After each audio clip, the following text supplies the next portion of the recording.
Hello, everyone, and welcome to our first campfire story night in the moonlight. My name is Carla, and I'll be your host tonight. Some of you already know me, but for those who don't, I'm the Griffin Cabin Counselor, the lead for the Art Club and the Creative Writing Club, and also a groundskeeper or moderator in the camp. For our story night, we asked for you, the campers, to submit short stories you love or even stories you've written yourself. Some of those stories are sweet or funny, creepy or unsettling, and some are just downright scary. The first part of the night will be suitable for our under 18 campers. You can expect stories with fewer trigger warnings and safe for work topics. Then I will clearly state when our 18 and over stories are beginning. Those stories may have some adult themes and many trigger warnings. If you're under 18, I will ask that you tell us goodnight and leave the event at that point.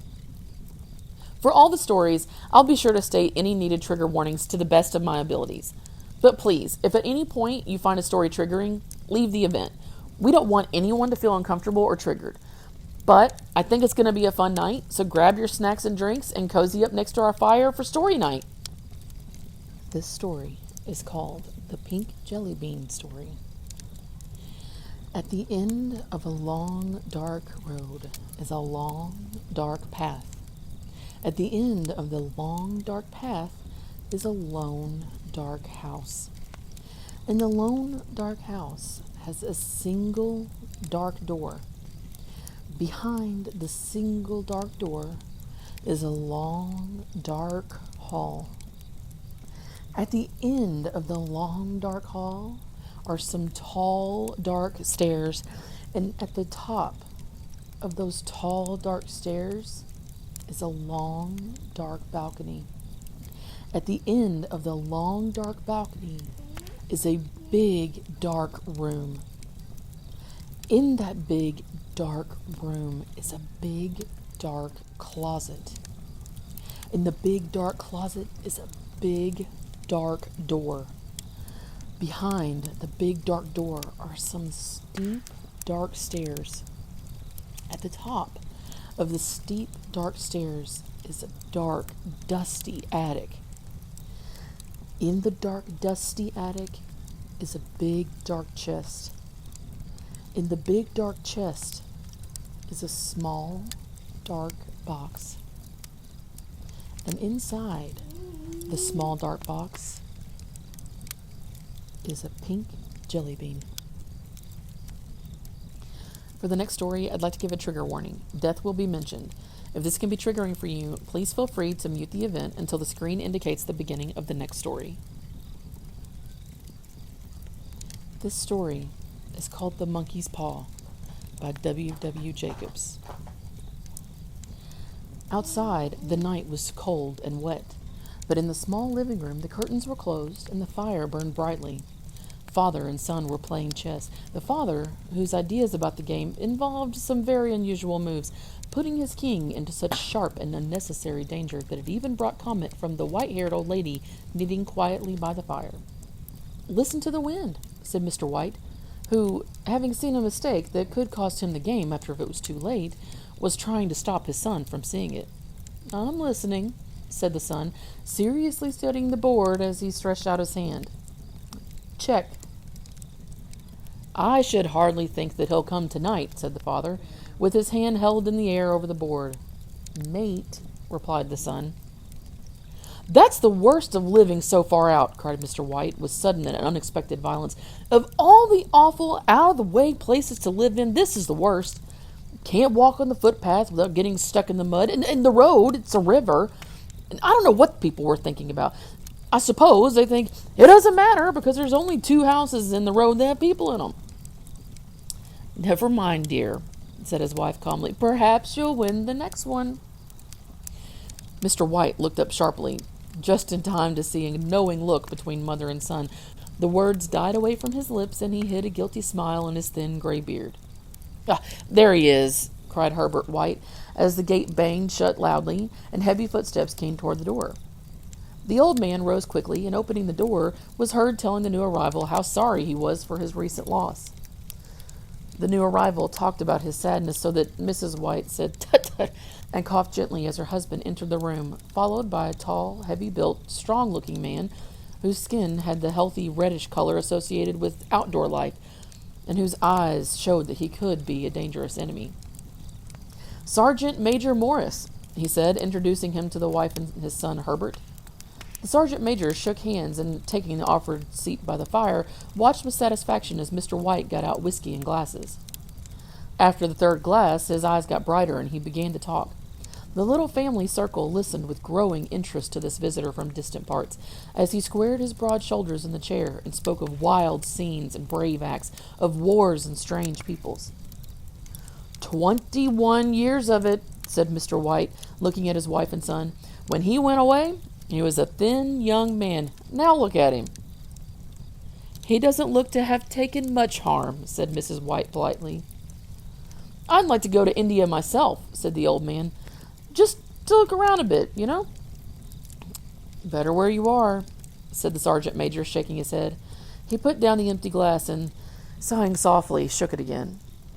"I should like to see those old temples and fakirs and the street entertainers," said the old man. "What was that you started telling me about the other day? About a monkey's paw or something, Morris?" "Nothing," said the soldier quickly. "At least nothing worth hearing." "Monkey's paw?" said Mrs. White curiously. "Well, it's a bit of what you might call magic, perhaps," said the sergeant major, without first stopping to think. His three listeners leaned forward excitedly, deep in thought. The visitor put his empty glass to his lips and then set it down again. Mr. White filled it for him. "To look at it," said the sergeant major, feeling about in his pocket, "it's just an ordinary little paw, dried to a mummy." He took something out of his pocket and held it out for them. Mrs. White drew back with a look of disgust, but her son, taking it, examined it curiously. "And what is there special about it?" asked Mr. White, as he took it from his son, and having examined it, placed it upon the table. "It had a spell put on it by an old fakir," said the sergeant major. "A very holy man. He wanted to show that fate ruled people's lives, and that those who tried to change it would be sorry. He put a spell on it so that 3 different men could each have 3 wishes from it." The way he told the story showed that he truly believed it, and his listeners became aware that their light laughter was out of place and had hurt him a little. "Well, why don't you have 3, sir?" said Herbert cleverly. The soldier looked at him the way that the middle-aged usually look at disrespectful youth. "I have," he said quietly, and his face whitened. "And did you really have the 3 wishes granted?" asked Mrs. White.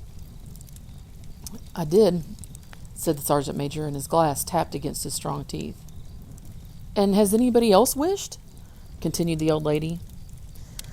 "The first man had his 3 wishes, yes. I don't know what the first 2 were, but the third was for death. That's how I got the paw." His voice was so serious that the group fell silent. If you've had your 3 wishes, it's no good to you now then, Morris," said the old man at last. "What do you keep it for?" The soldier shook his head. "Fancy, I suppose," he said slowly. "I did have some idea of selling it, but I don't think I will. It has caused me enough trouble already. Besides, people won't buy. They think it's just a story, some of them, and those who do think anything of it want to try it first and pay me afterward." "If you could have another 3 wishes," said the old man, watching him carefully, "would you have them?" "I don't know," said the other. "I don't know." He took the paw and, holding it between his front finger and thumb, suddenly threw it upon the fire. Mr. White, with a slight cry, quickly bent down and took it off. "Better let it burn," said the soldier sadly, but in a way that let them know he believed it to be true. "If you don't want it, Morris," said the other, "just give it to me." "I won't," said his friend with stubborn determination. "I threw it on the fire, and if you keep it, don't hold me responsible for what happens. Throw it on the fire like a sensible man." The other shook his head and examined his possession closely. "How do you do it?" he asked. "Hold it tightly in your right hand. State your wish out loud so that you can be heard," said the sergeant major. "But I warn you of what might happen." Sounds like the Arabian Nights, said Mrs. White as she rose and began to set the dinner. Don't you think you might wish for 4 pairs of hands for me?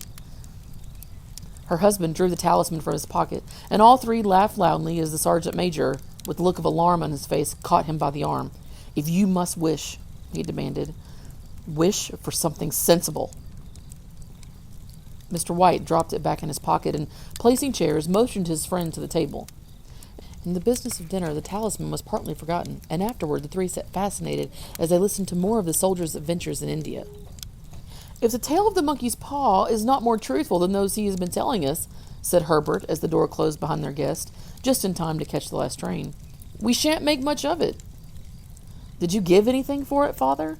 Asked Mrs. White, watching her husband closely. A little, he said, coloring slightly. He didn't want it, but I made him take it, and he pressed me again to throw it away. Not likely, said Herbert with pretended horror. Why, we're going to be rich and famous and happy. Smiling, he said, wish to be a king, Father, to begin with. Then Mother can't complain all the time. He ran quickly around the table, chased by the laughing Mrs. White, armed with a piece of cloth. Mr. White took the paw from his pocket and eyed it doubtfully. I don't know what to wish for. That's a fact, he said slowly. It seems to me I've got all that I want. Well, if you only paid off the house, you'd be quite happy, wouldn't you? Said Herbert with his hand on his shoulder. Well, wish for 200 pounds then. That'll just do it. His father, smiling and with an embarrassed look for his foolishness of believing the soldier's story, held up the talisman. Herbert, with a serious face, spoiled by a quick smile to his mother, sat down at the piano and struck a few grand chords.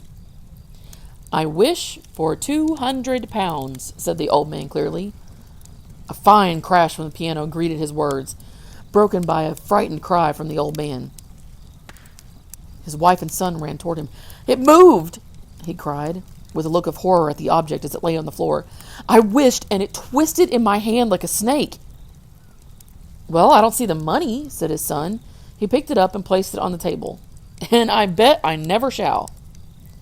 It must have been your imagination, Father, said his wife, regarding him worriedly. He shook his head. Never mind, there's no harm done, but it gave me a shock all the same. They sat down by the fire again, while the two men finished their pipes. Outside, the wind was higher than ever, and the old man jumped nervously at the sound of a door banging upstairs. An unusual and depressing silence settled on all three, which lasted until the old couple got up to go to bed. I expect you'll find the cash tied up in a big bag in the middle of your bed, said Herbert as he wished them good night, and something horrible sitting on top of your wardrobe watching you as you pocket your ill-gotten money. Herbert, who normally had a playful nature and didn't like to take things too seriously, sat alone in the darkness looking into the dying fire. He saw faces in it, the last so horrible, so monkey-like that he stared at it in amazement. It became so clear. With a nervous laugh, he felt on the table for a glass containing some water to throw over it. His hand found the monkey's paw. With a little shake of his body, he wiped his hand on his coat and went up to bed. In the brightness of the wintry sun the next morning, as it streamed over the breakfast table, he laughed at his fears. The room felt as it always had, and there was an air of health and happiness which was not there the previous night. The dirty, dried-up little paw was thrown on a cabinet with a carelessness which indicated no great belief in what it could do. I suppose all soldiers are the same, said Mrs. White. The idea of our listening to such nonsense. How could wishes be granted in these days? And if they could, how could 200 pounds hurt you, Father? I don't know, might drop on his head from the sky, said Herbert. Morris said that things happened so naturally, said the father, that you might, if you wish so, not see the relationship. Well, don't break into the money before I come back, said Herbert as he rose from the table to go to work. I'm afraid it'll turn you into a mean, greedy old man. We shall have to tell everyone that we don't even know you. His mother laughed and followed him to the door, watching him go down the road and return to the breakfast table. She felt very happy at the expense of her husband's readiness to believe such stories. all of which did not prevent her from hurrying to the door at the postman's knock, nor, when she found that the post brought only a bill, talking about how sergeant majors can develop bad drinking habits after they leave the army. "Herbert will have some more of his funny remarks, I expect, when he comes home," she said as they sat at dinner. "I know," said Mr. White, pouring himself out some beer. "But for all that, the thing moved in my hand, that I'll swear to." "You thought it did," said the old lady, trying to calm him. "I say it did," replied the other. "There was no thought about it. I had just... What's the matter?" His wife made no reply. She was watching the mysterious movements of a man outside who, looking in an undecided fashion at the house, appeared to be trying to make up his mind to enter. In mental connection with the 200 pounds, she noticed that the stranger was well dressed and wore a silk hat of shiny newness. 3 times he stopped briefly at the gate and then walked on again. The 4th time he stood with his hand upon it, and then with sudden firmness of mind pushed it open and walked up the path. Mrs. White, at the same moment, placed her hands behind her, hurriedly untied the strings of her apron, and put it on the cushion of her chair. She brought the stranger, who seemed a little uncomfortable, into the room. He looked at her in a way that said there was something about his purpose that he wanted to keep secret, and seemed to be thinking of something else, as the old lady said she was sorry for the appearance of the room and her husband's coat, which he usually wore in the garden. She then waited as patiently as her sex would permit for him to state his business.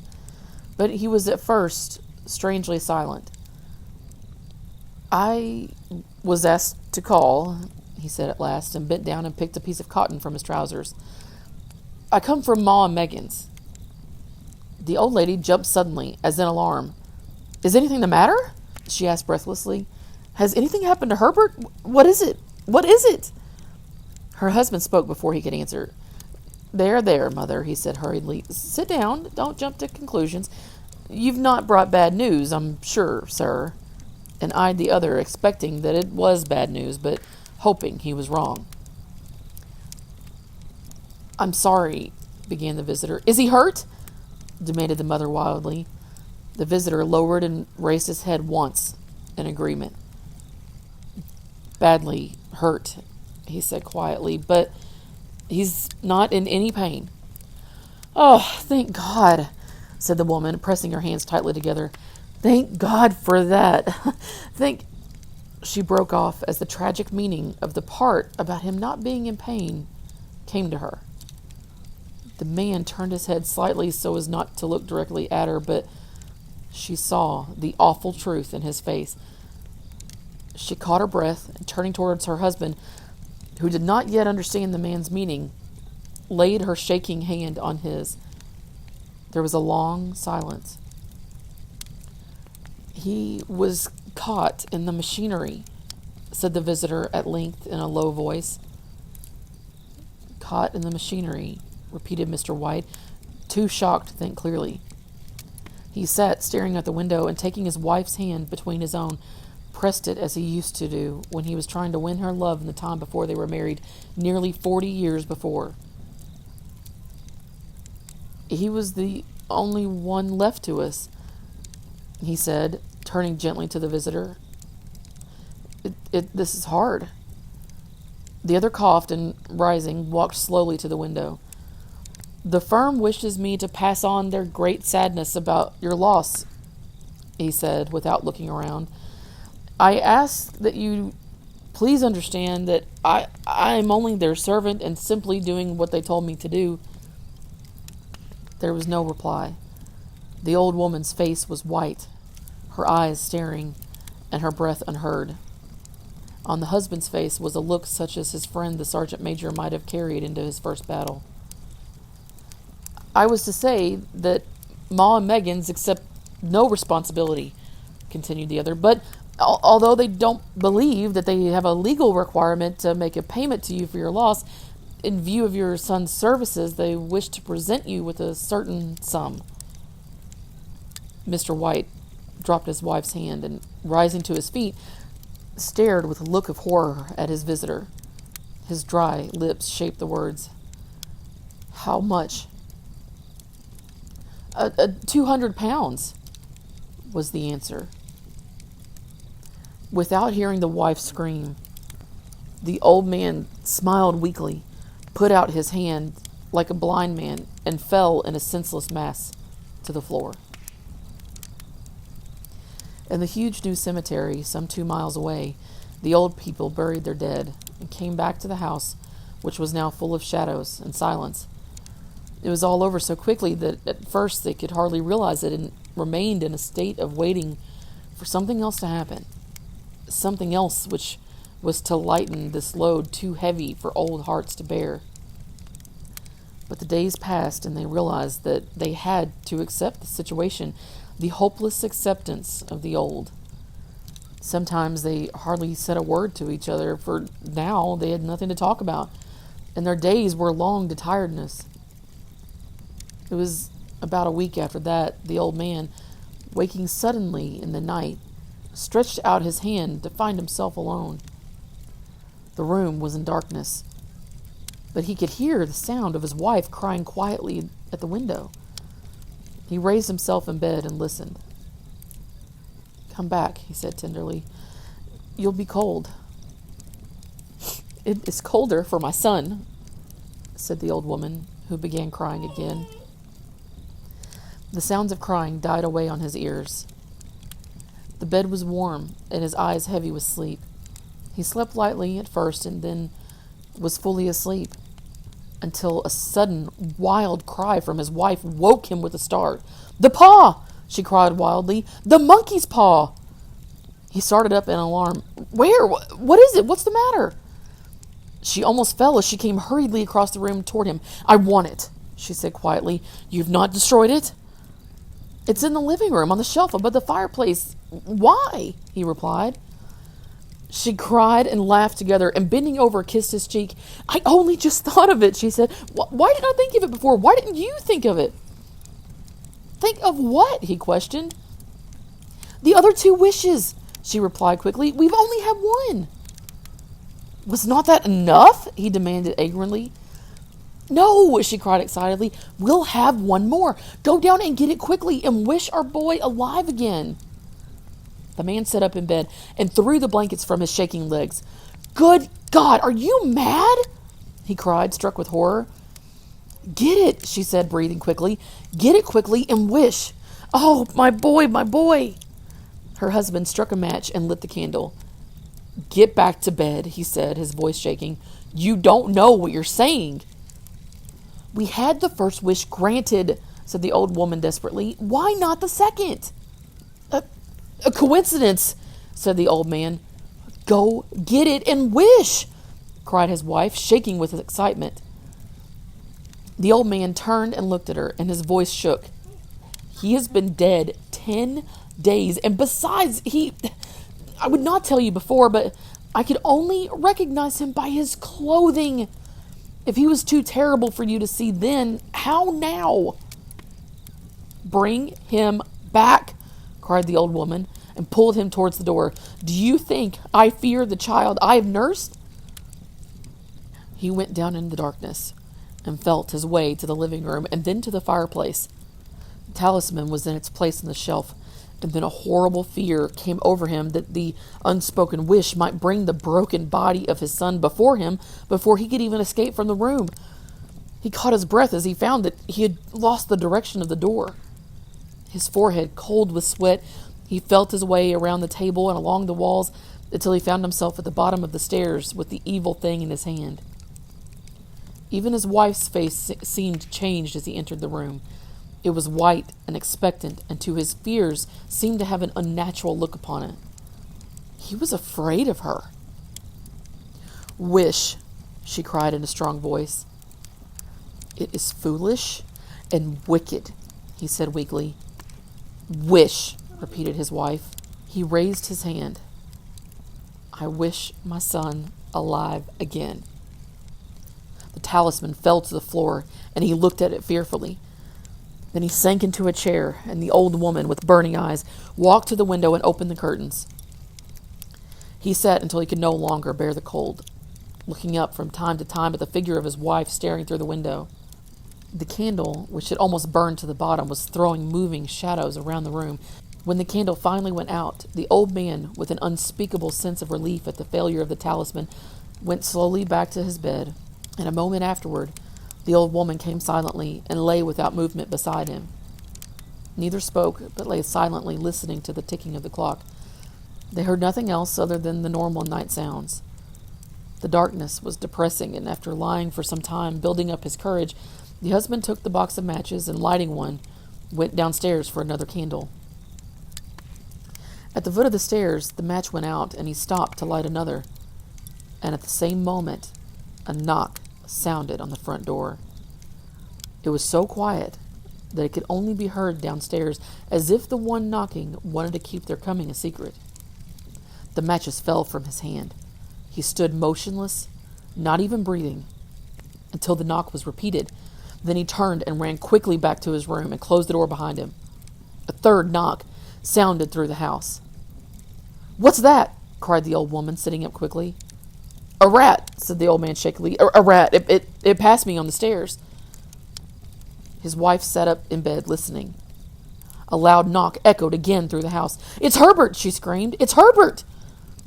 She ran to the door, but her husband was there before her, and catching her by the arm, held her tightly. "What are you going to do?"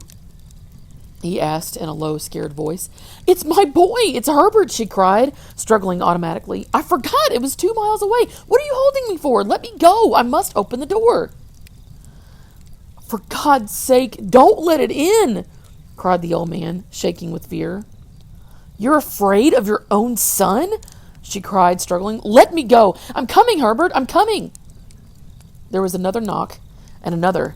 The old woman, with a sudden pull, broke free and ran from the room. Her husband followed to the top of the stairs and called after her as she hurried down.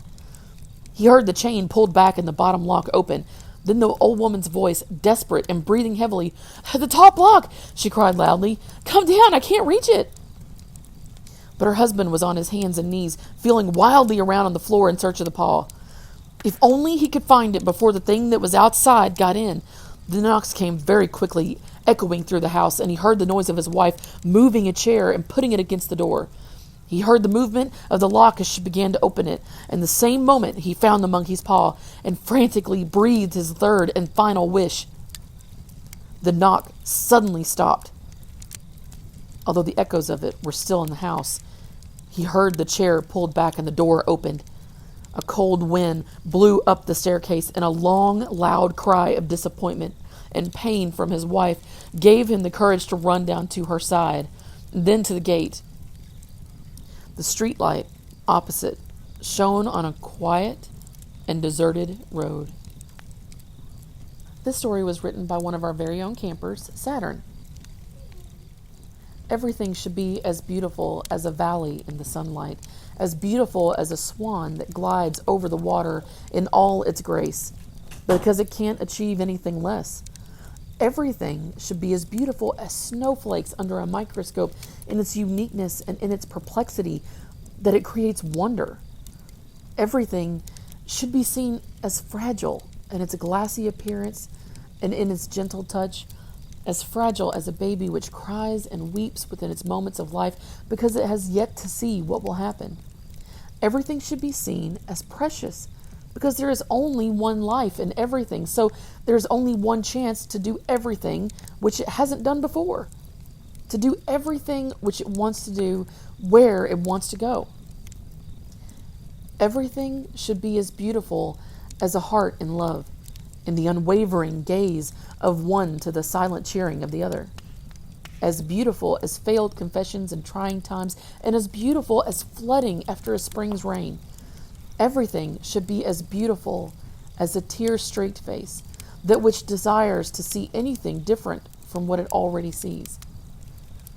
Everything is as peaceful as a child that sleeps, in its quiet moments, when it is only dreams that plague the mind instead of nightmares and the frights of life, in its silent moments, when it is only breathing a rhythm, because that is the only music that can be conjured in the night.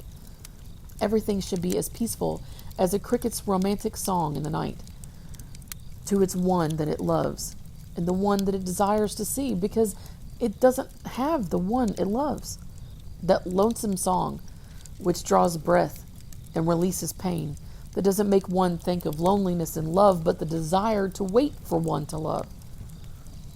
Everything is as beautiful as a cut finger on a book's pages, while the world of imagery surround the reader and the other dreamers that make that place which one can find solace in being alone, because isolation plagues them ceaselessly, that place which one can feel belonging because they have no place in which they are alone.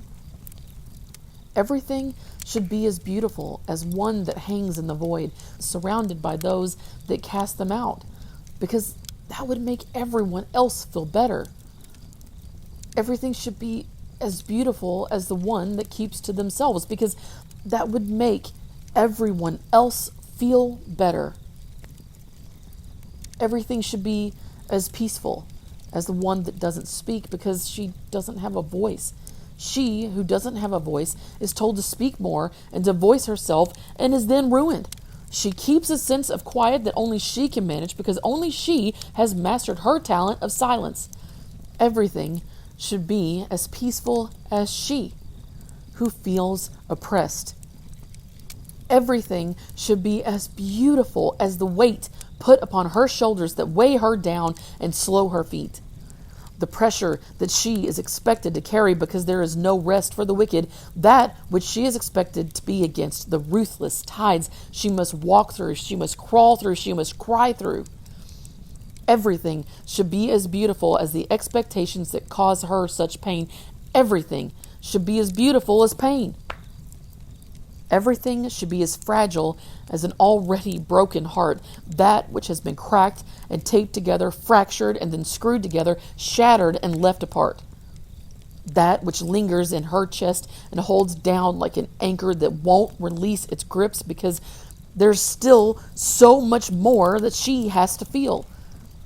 Everything should be as fragile as that broken heart, which uses her emotions like a token to a fun time in a casino. Everything should be as beautiful as a tear-stained face because that's the last face she'll allow them to see, the last face she's comfortable with them seeing. For the next story, I'd like to give a trigger warning. Death of a pet, fire, and some descriptions of violence will be mentioned. If this can be triggering for you, please feel free to mute the event until the screen indicates the beginning of the next story.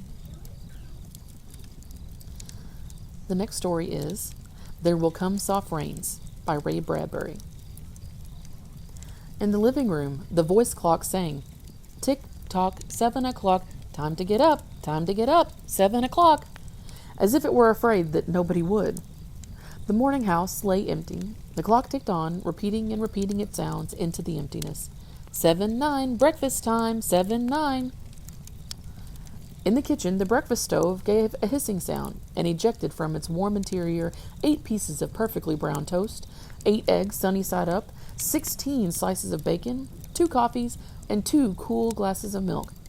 "Today is August 4th, 2026, said a second voice from the kitchen ceiling. "In the city of Allendale, California." It repeated the date 3 times for memory's sake. "Today is Mr. Featherstone's birthday. Today is the anniversary of Tillita's marriage. Insurance is payable, as are the water, gas, and light bills." Somewhere in the walls, relays clicked. Memory tapes glided under electric eyes. 8-1. Tick-tock, 8-1 o'clock. Off to school, off to work. Run, run, 8-1. But no door slammed. No carpets took the soft tread of rubber heels. It was raining outside. The weather box on the front door sang quietly, "Rain, rain, go away. Umbrellas, raincoats for today." And the rain tapped on the empty house, echoing. Outside, the garage chimed and lifted its door to reveal the waiting car. After a long wait, the door swung down again. At 8:30, the eggs were shriveled and the toast was like stone. An aluminum wedge scraped them into the sink, where hot water whirled them down a metal throat which digested and flushed them away to the distant sea. The dirty dishes were dropped into a hot washer and emerged twinkling dry. 9:15, sang the clock. "Time to clean." Out of warrens in the wall, tiny robot mouse darted. The rooms were acrawl with the small cleaning animals, all rubber and metal. They thudded against chairs, whirling their little mustache runners, kneading the rug nap, sucking gently at hidden dust. Then, like mysterious invaders, they popped into their burrows. Their pink electric eyes faded. The house was clean. 10 o'clock. The sun came out from behind the rain. The house stood alone in the city of rubble and ashes. This was the one house left standing. At night, the ruined city gave off a radioactive glow which could be seen for miles. 10:15. The garden sprinklers whirled up in golden founts, filling the soft morning air with scatterings of brightness. The water pelted window panes, running down the charred west side where the house had been burned, evenly free of its white paint. The entire west side of the house was black, save for 5 places. Here, the silhouette and paint of a man mowing a lawn. Here, as in a photograph, a woman bent down to pick up flowers. Still farther over, their images burned on wood in one titanic instant. A small boy, hands flung into the air, higher up, the image of a thrown ball. Opposite him, a girl, hands raised to catch a ball which never came down. The 5 spots of paint, the man, the woman, the children, the ball, remained. The rest was a thin charcoal layer. The gentle sprinkler rain filled the garden with falling light. Until this day, how well the house had kept its peace. How carefully it had inquired, "Who goes there? What's the password?" And getting no answer from lonely foxes and whining cats, it had shut up its windows and drawn its shades in an old maidenly preoccupation with self-protection, which bordered on a mechanical paranoia. It quivered at each sound, the house did. If a sparrow brushed a window, the shade snapped up. The bird, startled, flew off. No, not even a bird must touch the house. 12 noon. A dog whined, shivering on the front porch. The front door recognized the dog voice and opened. The dog, once huge and fleshy, but now gone to bone and covered with sores, moved in and through the house, tracking mud. Behind it whirred angry mice, angry at having to pick up mud, angry at inconvenience. For not a leaf fragment blew under the door, but what the wall panels flipped open, and the copper scrap rats flashed swiftly out. The offending dust, hair, and paper seized in miniature steel jaws, was raced back to the burrows. There, down tubes which fed into the cellar, it was dropped into the sighing vent of an incinerator, which sat like evil ball in a dark corner. The dog ran upstairs, hysterically yelping at each door, at last realizing, as the house realized, that only silence was here. It sniffed the air and scratched the kitchen door. Behind the door, the stove was making pancakes, which filled the house with a rich baking odor and the scent of maple syrup. The dog frothed at the mouth, lying at the door, sniffing. Its eyes turned to fire. It ran wildly in circles, biting at its tail, spun in a frenzy, and died. It lay in the parlor for an hour. 2 o'clock, sang a voice, delicately sensing decay at last. The regiments of mice hummed out as softly as blown gray leaves in an electrical wind. 2:15. The dog was gone. In the cellar, the incinerator glowed suddenly, and a whirl of sparks leaped up the chimney. 2:35. Bridge tables spouted from patio walls. Playing cards fluttered onto pads in a shower of pips. Martinis manifested on an oaken bench with egg salad sandwiches. Music played. But the tables were silent and the cards untouched. At 4 o'clock, the tables folded like great butterflies back through the paneled walls. 4:30. The nursery walls glowed. Animals took shape: yellow giraffes, blue lions, pink antelopes, lilac panthers convorting in crystal substance. The walls were glass. They looked out upon color and fantasy. Hidden films clocked through well-oiled sprockets, and the walls lived. The nursery floor was woven to resemble a crisp cereal meadow. Over this ran aluminum roaches and iron crickets, and in the hot, still air, butterflies of delicate red tissue wavered among the sharp aroma of animal spores. There was the sound, like a great matted yellow hive of bees within a dark bellows, the lazy bumble of a purring lion. And there was the patter of okapi feet, and the murmur of a fresh jungle rain like other hooves falling upon the summer-starched grass. Now the walls dissolved into distances of parched grass mile on mile and warm endless sky. The animals drew away into thorn breaks and water holes. It was the children's hour. 5 o'clock. The bath filled with clear hot water. 6, 7, 8 o'clock. The dinner dishes manipulated like magic tricks. And then suddenly a click in the metal stand opposite the hearth, where a fire now blazed up warmly. A cigar popped out, half an inch of small gray ash on it, smoking, waiting. 9 o'clock. The beds warmed their hidden circuits, for nights were cool here. 9:05. A voice spoke from the steady ceiling. "Miss McClellan, which poem would you like this evening?" The house was silent. The voice said at last, "Since you expressed no preference, I shall select a poem at random." Quiet music rose to back the voice. "Sarah Teasdale, as I recall, your favorite. There will come soft rains and the smell of the ground, and swallows circling with their shimmering sound, and frogs in the pools singing at night, and wild plum trees in tremulous white. Robins will wear their feathery fire, whistling their whims on a low fence wire. And not one will know of the war, not one will care at last when it is done. Not one would mind, neither bird nor tree, if mankind perished utterly. And spring herself, when she woke at dawn, would scarcely know that we were gone." The fire burned on the stone hearth, and the cigar fell away into a mound of quiet ash on his tray. The empty chairs faced each other between the silent walls, and the music played. At 10 o'clock, the house began to die. The wind blew. A falling tree bough crashed through the kitchen window. Cleaning solvent, bottled, shattered over the stove. The room was ablaze in an instant. "Fire!" screamed a voice. The house lights flashed.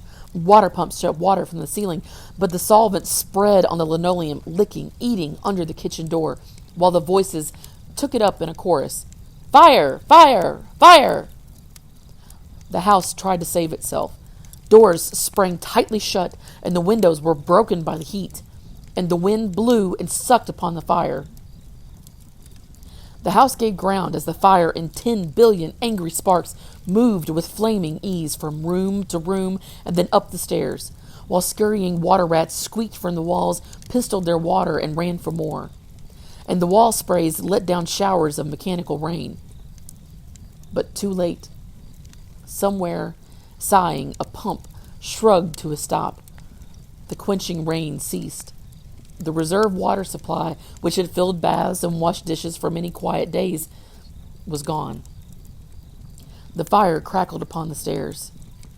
It fed upon Picassos and Matisses in the upper halls like delicacies baking off the oily flesh, tenderly crisping the canvases into black shavings.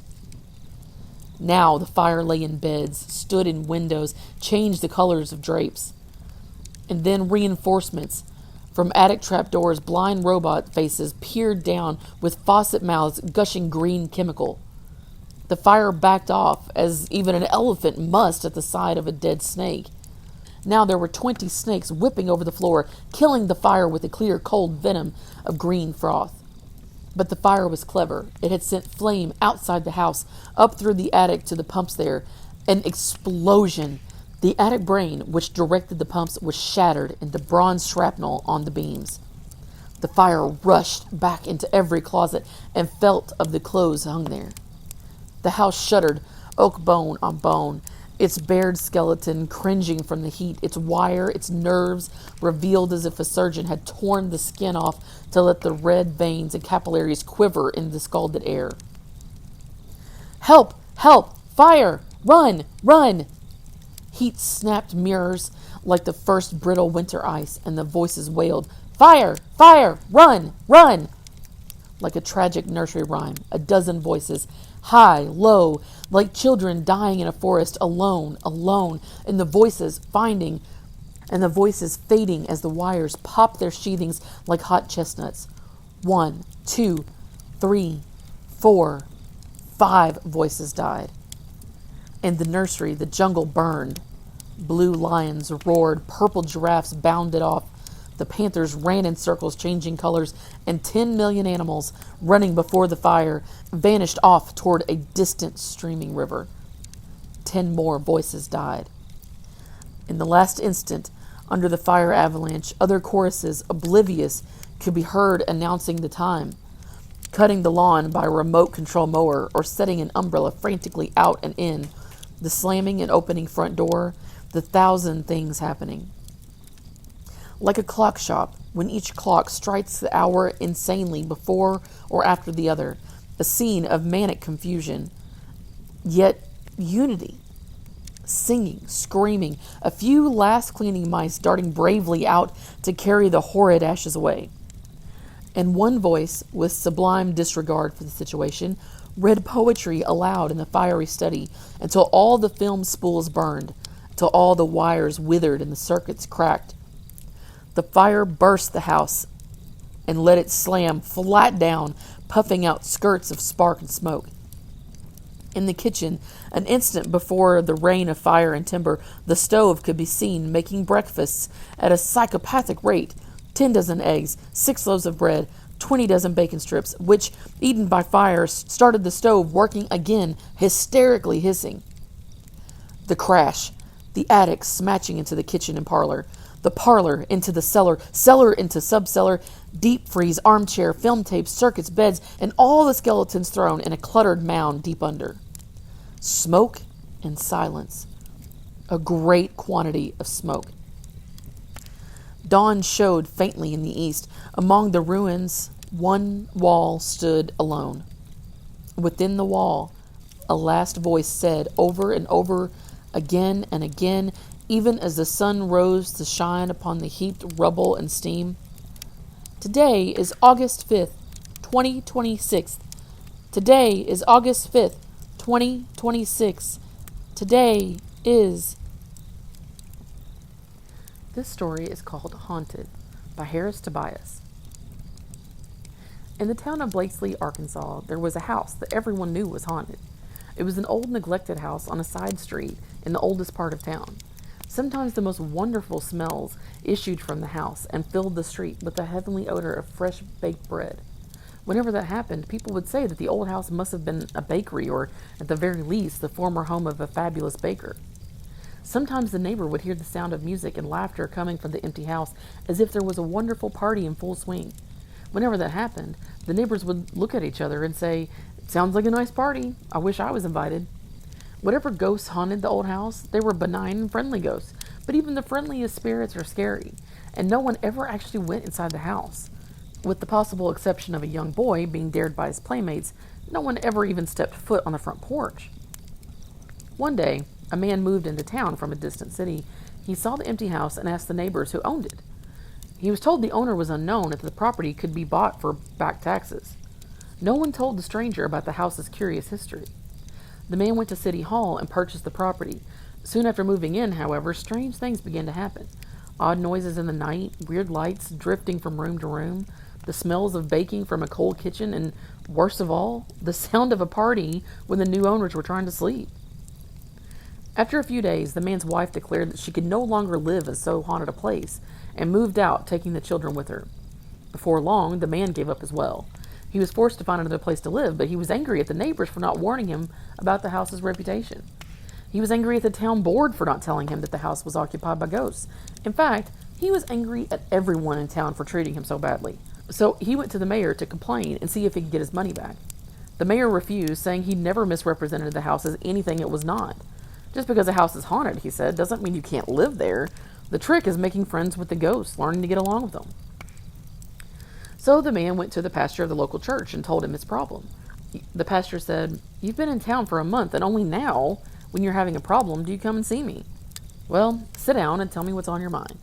So the man sat and told the pastor about the haunted house he'd bought. Now, the pastor in this village was considered a wise man, set in his ways, conservative in his manner and beliefs. He wasn't open to new ideas, but reluctantly, he agreed to visit the house and see exactly what the man was talking about. The pastor accompanied the man to the house. As they approached the block the house was on, the pastor smelled a delicious smell. "What's that wonderful smell?" he asked. "It's the ghost baking bread," the man replied. When they got closer, the pastor stopped to listen. He turned to the man and inquired, "I hear music. Is someone having a party?" "It's the ghost having a party," replied the man. They went inside and looked around the empty house. The pastor sat at the table while the man looked for something to serve his guest. He found an old bottle of whiskey and poured a glass for the pastor and one for himself. They toasted each other's health and drank. "So you moved from Little Rock to Blakesley," said the pastor. "My parents live in Little Rock. I know the town well." The man, it turned out, knew some of the pastor's relatives. They talked and joked about those things that they had in common and felt the friendship growing. They were having such a pleasant time that before they knew it, 3 hours had passed. They were gone so long, the man's wife began to get nervous. "He went to the pastor's house hours ago," she said to herself. "Maybe the ghost got him." So she picked herself up and went to the pastor's house and introduced herself to the pastor's wife. Together, they pooled their misgivings about ghosts and their worries about their husbands and went to the haunted house together. They peeked in the windows and saw the 2 men sitting at a table drinking, laughing, and having a good time. The wives joined their husbands and found that they had much to talk about. The laughing and talking attracted the neighbors, who stopped by and introduced themselves. Pretty soon, the kitchen was filled with the smell of cooking. A neighbor brought his fiddle and another brought his guitar, and just like that, there was a party. The old house, filled with real smells and real laughter, it was alive again, and of course was what it wanted all along. From that day to this, the old house came alive again, and its ghosts were laid to rest, never to be seen or heard of again. We are about to begin our over 18 stories. If you are under 18 years old, we ask that you now say goodnight and leave the event. The subjects of these stories may not be appropriate for those under 18. This is an over 18 story. I'd like to give a trigger warning. Drugs, sexual situations, some violence, and foul language will be included. If this can be triggering for you, please feel free to mute the event until the screen indicates the beginning of the next story. This story is called Tall Tales from the Mekong Delta by Kate Braverman. It was the 5th month of her sobriety. It was after the hospital. It was after the divorce. It was autumn. She had even stopped smoking. She was wearing pink aerobic pants, a pink t-shirt with Kawaii written in lilac across the chest, and tennis shoes. She had just come from the gym. She was walking across the parking lot bordering a city park in West Hollywood. She was carrying cookies for the AA meeting. She was in charge of bringing the food for the meeting. He fell into step with her.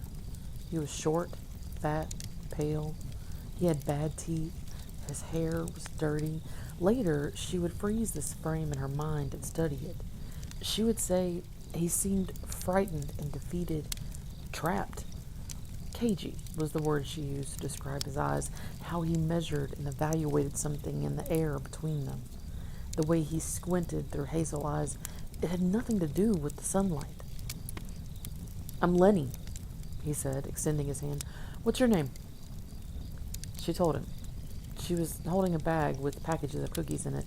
After the meeting, she had an appointment with her psychiatrist, then a manicure. She kept walking. "You a teacher? You look like a teacher," he said. "I'm a writer," she told him. "I teach creative writing." "You look like a teacher," Lenny said. "Well, I'm not just a teacher," she told him. She was annoyed. "Okay, you're a writer, and you're bad. You're one of those bad girls from Beverly Hills. I've had my eye on you," Lenny said. She didn't say anything. He was wearing blue jeans, a black leather jacket zipped to his throat, a long red wool scarf around his neck, and a Dodgers baseball cap. It was too hot a day for the leather jacket and scarf. She didn't find that detail significant. It caught her attention. She touched it briefly and then let it go. She looked, but did not see. They were standing on a curb. The meeting was in a community room across the boulevard. She wasn't afraid, yet. "You do drugs? What do you do? Drink too much?" he asked. "I'm a cocaine addict," she told him. "Me too. Let's see your tracks. Show me your tracks." Lenny reached out for her arm. "I don't have any now." She glanced at her arm. She extended her arm into the yellow air between them. The air was already becoming charged and disturbed. "They're gone." "I see them," Lenny told her, inspecting her arm, turning it over, holding it in the sunlight. He touched the part of her arm behind her elbow where the vein rose. "They're beautiful." "But there's nothing there," she said. Yeah, there is. There always is if you know how to look, Lenny told her. How many people by the door? How many steps? He was talking about the door across the boulevard. His back was turned. She didn't know. 4 steps, Lenny said. 9 people. 4 women, 1 old man. I look.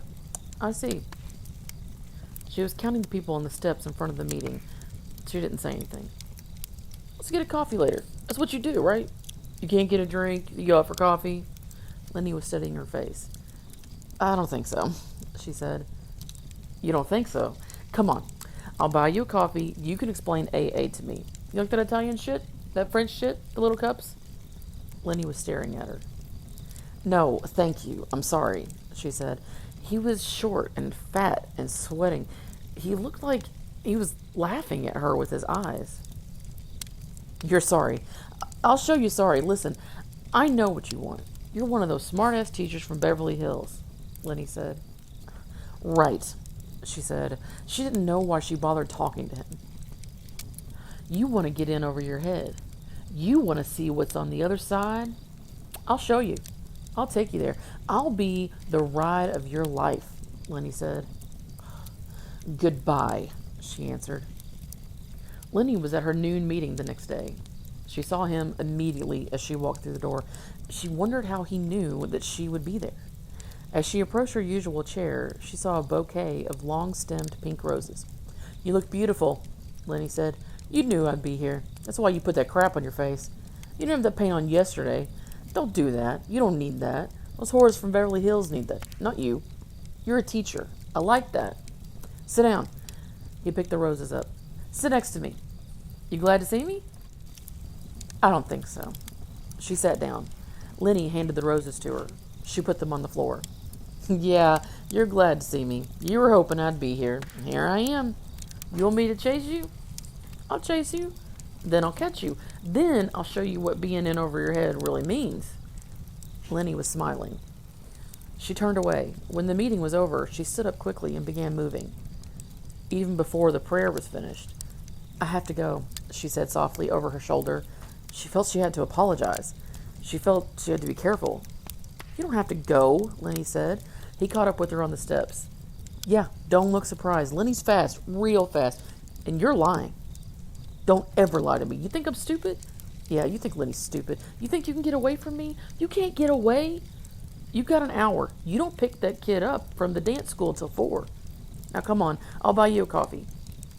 What are you talking about? She stopped. Her breath felt sharp and fierce. It was a warm November. The air felt like glass.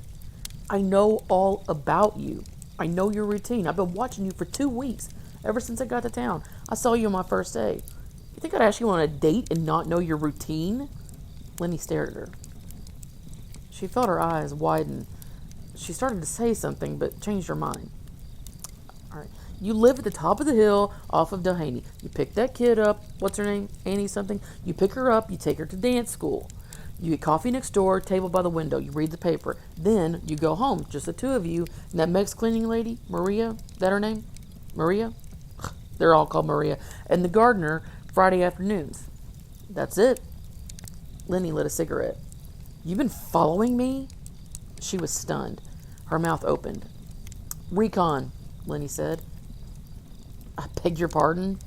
In Nam, we call it a recon. Fly over, get a lay of the land, stand behind some trees, count the personnel. People look, but they don't see. I'll tell you about it. Get coffee. You got an hour. Want to hear about Vietnam? I got stories. Choppers? You like choppers? I like choppers. You can take your time, aim. You can hit anything, even dogs. Some days we'd go out just aiming at dogs. Or the black market. You want to hear about that? Profiteering and smack? You're a writer, right? You like stories. I got some tall tales from the Mekong Delta for you, sweetheart. Knock your socks off. Come on. He reached out and touched her arm. Later, you can have your own war stories. I can be one of your tall tales. I can be the tallest. The sun was strong. The world was washed with white. The day seemed somehow clarified. He was wearing a leather jacket and shaking. It occurred to her that he was sick. Excuse me, I must go, she said. If you follow me, I'll have someone call the police. Okay, calm down, Lenny was saying behind her. I'll save you a seat tomorrow, okay? She didn't reply. She sat in her car. It was strange how blue the sky seemed, etched with the blue of radium or narcotics, or China blue, perhaps. Was that a color? The blue of the China Sea? The blue of Vietnam? When he talked about Asia, she could imagine that blue, luminescent with ancient fever, with promises and bridges broken, with the harvest lost in blue flame. Always there were barbarians shooting the children and dogs. She locked her car and began driving. It occurred to her suddenly that the Chinese took poets as concubines. Their poets slept with warlords. They wrote with gold ink. They ate orchids and smoked opium. They were consecrated by new ones, by birds and silk and the ritual birthdays of gods. And nothing changed for 1,000 years. An afternoon was absinthe yellow and almond, burnt orange and chrysanthemum, and in the abstract sky a litany of kites. She felt herself look for him as she walked into the meeting the next day at noon. The meeting was in the basement of a church. Lenny was standing near the coffee pot with his back to the wall. He was holding 2 cups of coffee as if he was expecting her. He handed one to her. "I got seats," he said. He motioned for her to follow. She followed. He pointed to a chair. She sat in it. An older woman was standing at the podium, telling the story of her life. Lenny was wearing a white warm-up suit with a green neon stripe down the sides of the pants and the arms of the jacket. He was wearing a baseball cap. His face seemed younger and tanner than she had remembered. "You like how I look? I look like a lawyer on his way to tennis, right? I even get a tan. Fit right in. Chameleon Lenny. The best, too." He lit a cigarette. He held the pack out to her. She shook her head no. She was staring at the cigarette in his mouth, in his fingers. She could lean her head closer, part her lips, take just one puff. "I got something to show you," Lenny said. The meeting was over. They were walking up the stairs from the basement of the church. The sun was strong. She blinked in the light. It was the yellow of a hot autumn, a yellow that seemed amplified and redeemed. She glanced at her watch. "Don't do that," Lenny said. He was touching the small of her back with his hand. He was helping her walk. "What?" "Looking at that fucking watch all the time. Take it off," Lenny said. "My watch?" She was looking at her wrist as if she had never seen it before. "Give here. Come on." Lenny put his hand out. He motioned with his fingers. She placed her watch in the palm of his hand. "That's a good girl," Lenny was saying. "You don't need it. You don't have to know what time it is. You're with me. Don't you get it? You're hungry, I feed you. You're tired, I find a hotel. You're in a structured environment now. You're protected, I protect you. Doesn't matter what time it is." He put her watch in his pocket. "Forget it. I'll buy you a new one. A better one. That was junk. I was embarrassed for you to wear junk like that. You want a Rolex?" "You can't afford a Rolex," she said. She felt intelligent. She looked into his face. "I got a drawer full," Lenny told her. "I got all the colors. Red, black, gold." "Where?" She studied his face. They were walking on a street in Hollywood. The air was a pale blue, bleeding into the horizon, taking the sky. "In the bank," Lenny said. "In the safety deposit with everything else. All the cash that isn't buried." Lenny smiled. "What else?" She put her hands on her hips. "Let's go for a ride," Lenny said. They were standing at the curb. They were 2 blocks from the church. A motorcycle was parked there. Lenny took out a key. "Get on," he said. "I don't want to get on a motorcycle." She was afraid. "Yes, you do," Lenny told her. "Sit down on it. Wrap your arms around me. Just lean into me. Nothing else. You'll like it. You'll be surprised. It's a beautiful day. It looks like Hong Kong today. You want to go to the beach? You want some lunch? I know a place in Malibu. You like seafood? Crab? Scampi? Watch the waves?" Lenny was doing something to the motorcycle. He looked at her face. "No," she said. "All right, how about Italian? I got a place near the marina. Owner owes for 10 kilos. We'll get a good table. You like linguine?" Lenny sat down on the motorcycle. She shook her head no. "Okay, you're not hungry. You're skinny. You should eat. Come on, we'll go around the block. Get on once around the block and I'll bring you back to the church." Lenny reached out his hand through the warm white air. She looked at his hand and how the air seemed blue near his fingers. It's simply a blue glaze, she was thinking. In Malibu, in Hilo, in the China sky, forms of blue, confusion and remorse, a dancing dress, a daughter with a mouth precisely your own, and it's done, all of it. Somewhere, it was carnival night in the blue wash of a village of the China Sea. On the river, boats passed with low-slung antique masts, sliding silently to the blue of the ocean, to the inverted delta where the horizon concluded itself in a rapture of orchid and pewter. That's what she was thinking when she took his hand. She did not see him for a week. She changed her meeting schedule. She went to women's meetings in the Pacific Palisades in the valley. She went to meetings she had never been to before. She trembled when she thought about him. She stopped her car at a red light. It occurred to her that it was an early afternoon in autumn in her 38th year. Then she found herself driving to the community center. The meeting was over. There was no one left on the street. Just one man, sitting alone on the front steps, smoking. Lenny looked up at her and smiled. "I was expecting you," Lenny said. "I told you, you can't get away from me." She could feel his eyes on her face. The way when she lived with a painter, she had learned to feel lamplight on her skin. When she had learned to perceive light as an entity, she began to cry. "Don't cry," Lenny said, his voice soft. "I can't stand you crying. Let's make up. I'll buy you dinner." "I can't." She didn't look at him. "Yeah, you can. I'll take you someplace good. Spago, you like those little pizzas with the duck and shit? Lobster? You want the Palm? The Rangoon Racquet Club?" "Yeah, don't look surprised. I know the places. I made deals in all of those places. What did you think?" He was lighting a cigarette, and she could feel his eyes on her skin. She didn't say anything. They were walking across the parking lot. The autumn made everything ache. Later, it would be worse. At dusk, with the subtle irritation of lamps. "Yeah, I know what you think. You think Lenny looks like he just crawled out from a rock. This is a disguise. Blue jeans, sneakers, I fit right in. I got a gang of angry Colombians on my ass. Forget it." Lenny stared at her. "You got a boyfriend?" "What's it to you?" "What's it to me? That's sharp. I want to date you. I probably want to marry you. You got a boyfriend, I gotta hurt him." Lenny smiled. "I can't believe you said that." She put her hands on her hips. "You got a boyfriend? I'm gonna go cut his arm off and beat him with it. Here, look at this." He was bending over and removing something from his sock. He held it in the palm of his hand. "Know what this is?" Lenny asked. She shook her head no. "It's a knife, sweetheart," Lenny said. She could see that now, even before he opened it. A push-button knife.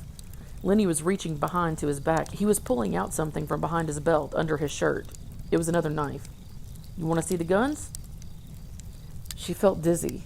They were standing near her car. It was early December. The Santa Anas had been blowing. She felt that it had been exceptionally warm for months.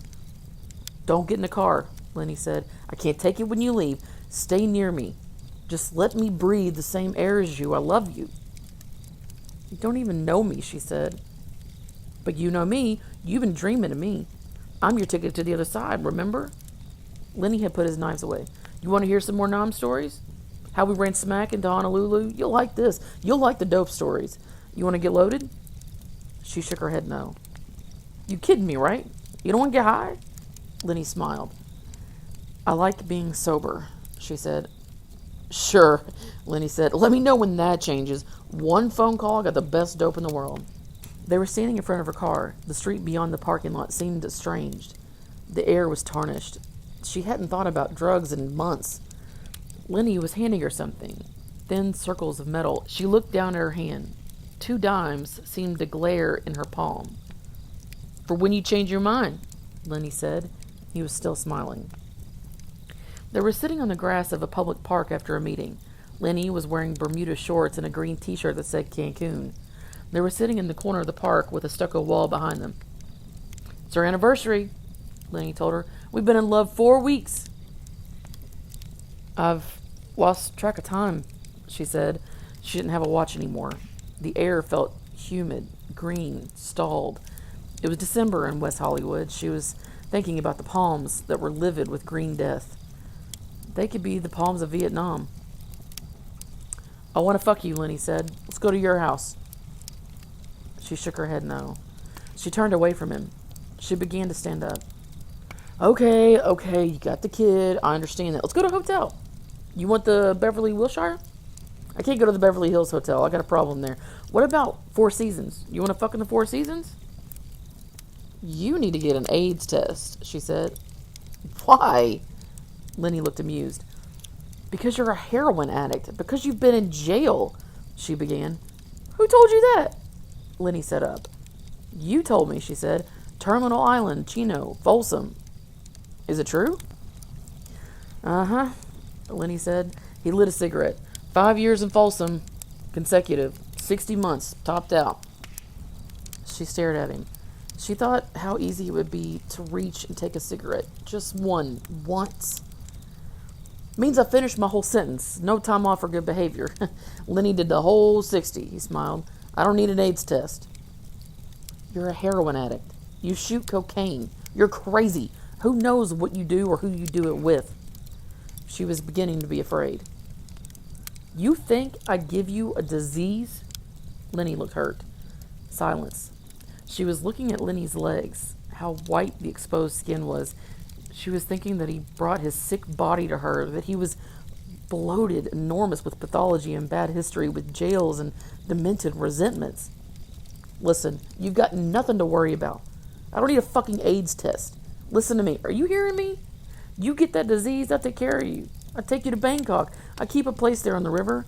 Best smack in the world, 50 cents. I keep you loaded. You'll never suffer. You start hurting, I'll take you out. I'll kill you myself with my own hands. I promise.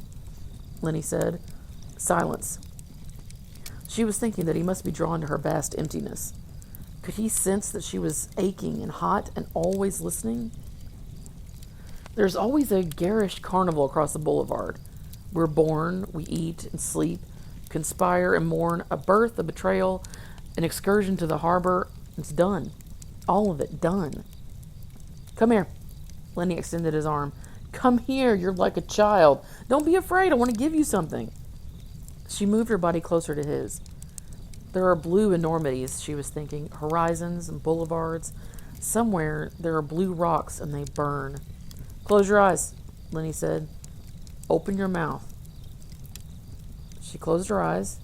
She opened her mouth, and there was something pressing against her lip. Perhaps it was a flower. Close your mouth and breathe, Lenny said. It was a cigarette. She felt the smoke in her lungs. It had been 6 months since she smoked. Her hand began to tremble. There, Lenny was saying. You need to smoke. I could tell. It's okay. You can't give up everything at once. Here, share it. Give me a hit. They smoked quietly. They passed the cigarette back and forth. She was thinking that she was like a sacked capital. Nothing worked in her plazas. The palm trees were on fire. The air was smoky and blue. No one seemed to notice. Sit on my lap. Come on, sit down. Closer, on my lap, Lenny was saying. Good. Yeah, good. I'm not going to bite you. I love you. You want to get married? Want to have a baby? Closer. Let me kiss you. You don't do anything. Let me do it. Now your arms. Yeah, around my neck. Tighter. Tighter. Are you worried? You got nothing to worry about. You get sick, I keep you whacked on smack, then I kill you. What are you worried about? Closer. Yeah. You want to hear about R&R in Bangkok? Want to hear about what you get for $100 on the river? You'll like this. Lean right up against me. Yeah, close your eyes. Look, it's hot. You want to swim? You like that? Swimming? You know how to swim? Lenny looked at her. Yeah? Okay, let's go. I got a place in Bel Air. You have a place in Bel Air? She asked. It was after the meeting. It was the week before Christmas. It was early afternoon. Guy I used to know. I did a little work for him. I introduced him to his wife. He owes me some money. He gave me the keys. Lenny reached in his pocket. He was wearing a white and yellow warm-up suit. He produced a key. It hung in the hot air between them. It's got everything there. Food, booze, dope, pool, tennis court, computer games. You like that? Pac-Man? She didn't say anything. She felt like she couldn't move. She lit a cigarette. She was buying 2 packages at a time again. She would soon be buying cartons.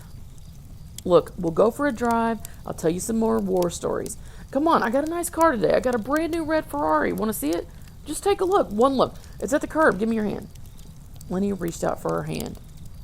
She could remember being a child. It was a child's game and a child's afternoon, before time and distance were factors, when you were told you couldn't move or couldn't see.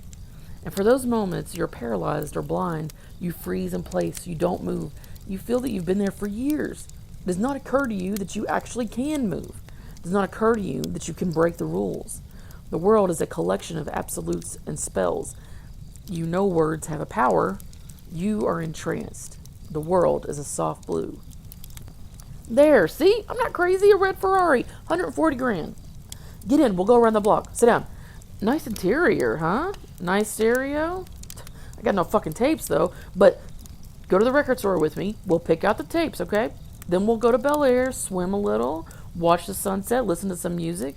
You want to dance? I love to dance. You can't get a disease doing that, right? Lenny was holding the car door open for her. She sat down. The ground seemed enormous. It seemed to leap up at her face. Yeah, I'm a good driver. Lean back. Relax. I used to drive for a living, Lenny told her. What did you drive, a bus? She smiled. A bus. That's sharp. You're sharp. You're one of those sharp little Jewish girls from Beverly Hills with a cocaine problem. Yeah, I know what you're about, all of you. I drove some cars on a few jobs. A couple of jewelry stores, a few banks. Now I fly, Lenny said. Lenny turned the car onto Sunset Boulevard.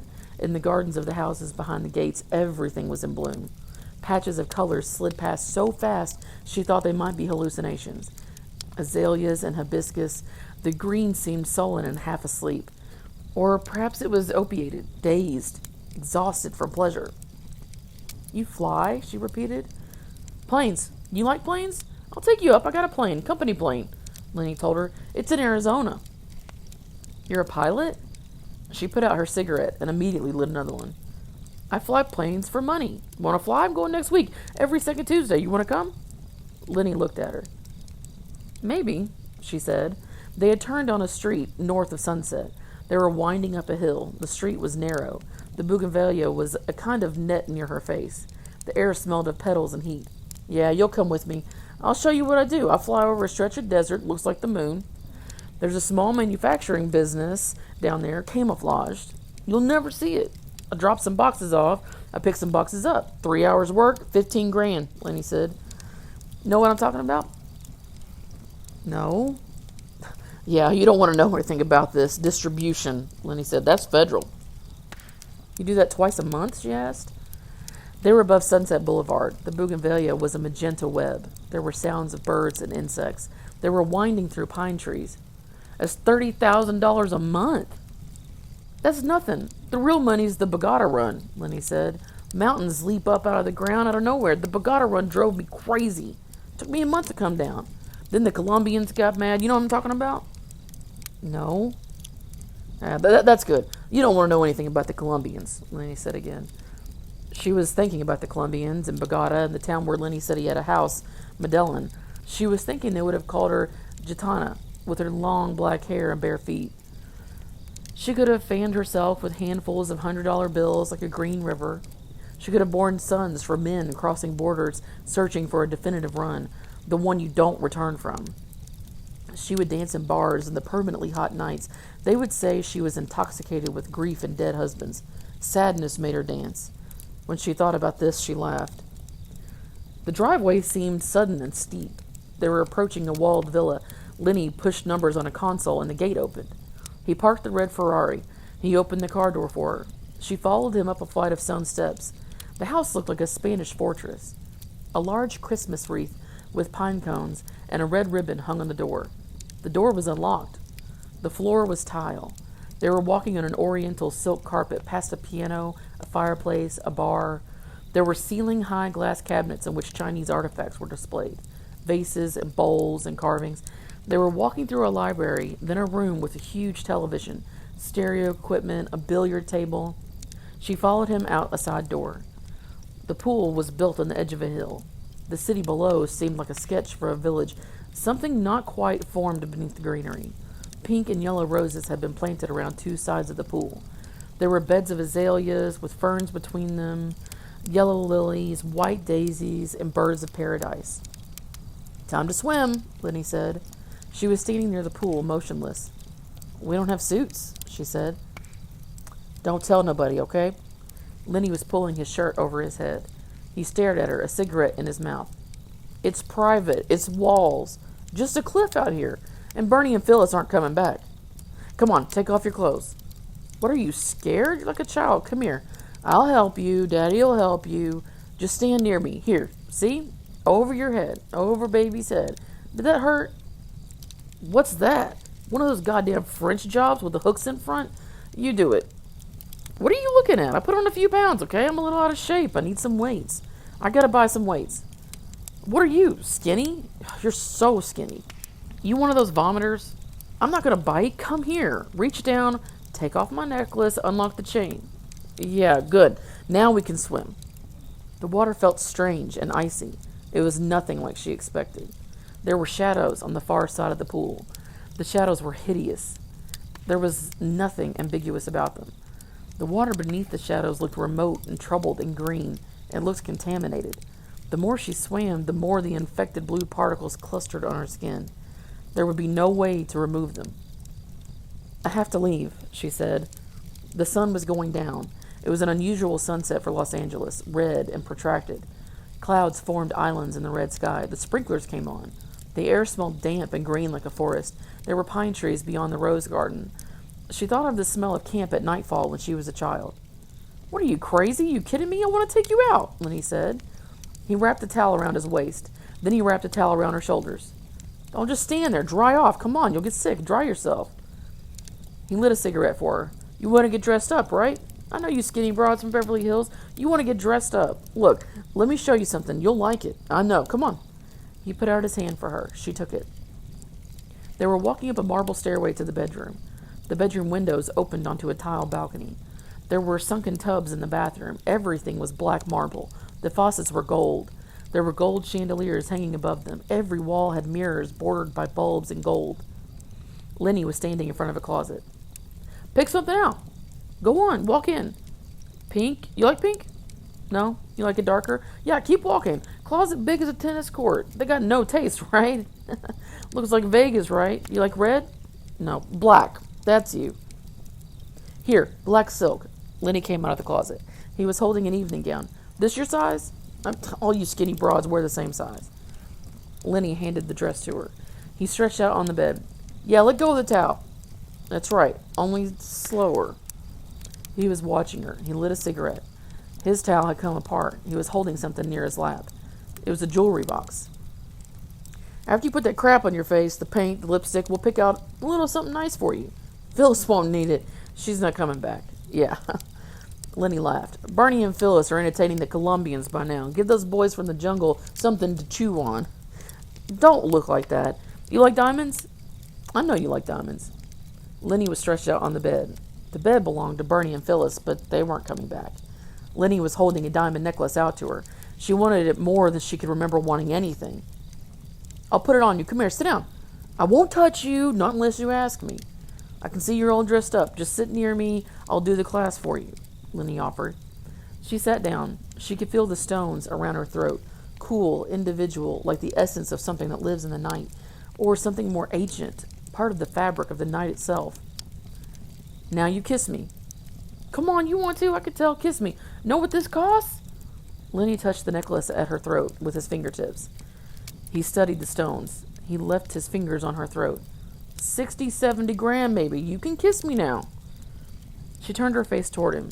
She opened her lips. Outside, the Santa Ana winds were startling, howling as if from a mouth. The air smelled of scorched lemons and oranges, of something delirious and intoxicated. When she closed her eyes, everything was blue. She didn't see him at her noon meeting the next day, or the day after. She thought, well, that's it. She wasn't sorry. She got a manicure. She went to her psychiatrist. She began taking a steam bath after her aerobics class at the gym. She went Christmas shopping. She bought her daughter a white rabbit coat trimmed with blue fox. She was spending too much money, but she didn't care. It was Christmas Eve when the doorbell rang. There were carols on the radio. She was wearing a silk robe and smoking. She told Maria that she would answer the door. You promised to never come here. She was angry. You promised to respect my life, to recognize my discreet borders. Discreet borders, Lenny repeated. I'm in serious trouble. Look at me. Can't you see there's something wrong? You look, but you don't see.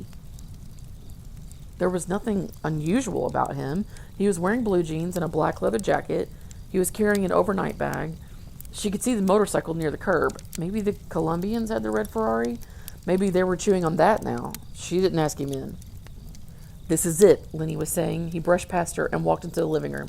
He was talking quickly. He was telling her what had happened in the desert, what the Colombians had done. She felt like she was being electrocuted, that her hair was standing on end. It occurred to her that it was a sensation so singular that she might come to enjoy it. There were small, blue, wounded sounds in the room now. She wondered if they were coming from her. I disappear in about 5 minutes, Lenny looked at her. You coming? She thought about it. I can't come, no, she said finally. I have a child. We'll take her, Lenny offered. She shook her head no. The room was going dark at the edges, she noticed, like a field of blue asters perhaps, or ice when the sun strikes it. And how curious the blue becomes when clouds cross the sun, when the blue becomes broken, tawdry.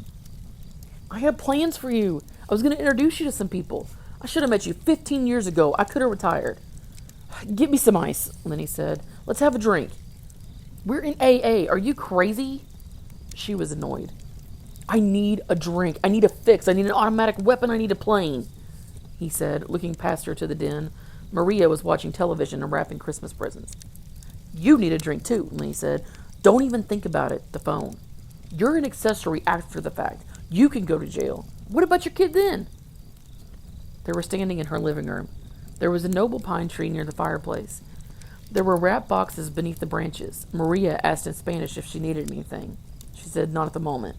2 glasses with ice, that was all. Have a drink, Lenny said. You can always go back to the meetings. They take you back, they always do. I do it all the time, they don't mind. All over the world, I've been doing it for 10 years. I didn't know that, she said. It was almost impossible to talk. It occurred to her that her sanity was becoming intermittent, like a sudden stretch of intact road in an abandoned region, or radio music blatant after months of static. Give me the bottle, I'll pour you one. Don't look like that. You look like you're going to go down for the count. Here. Lenny handed the glass to her. She could smell the vodka. Open your mouth, goddammit. She opened her mouth. She took a sip.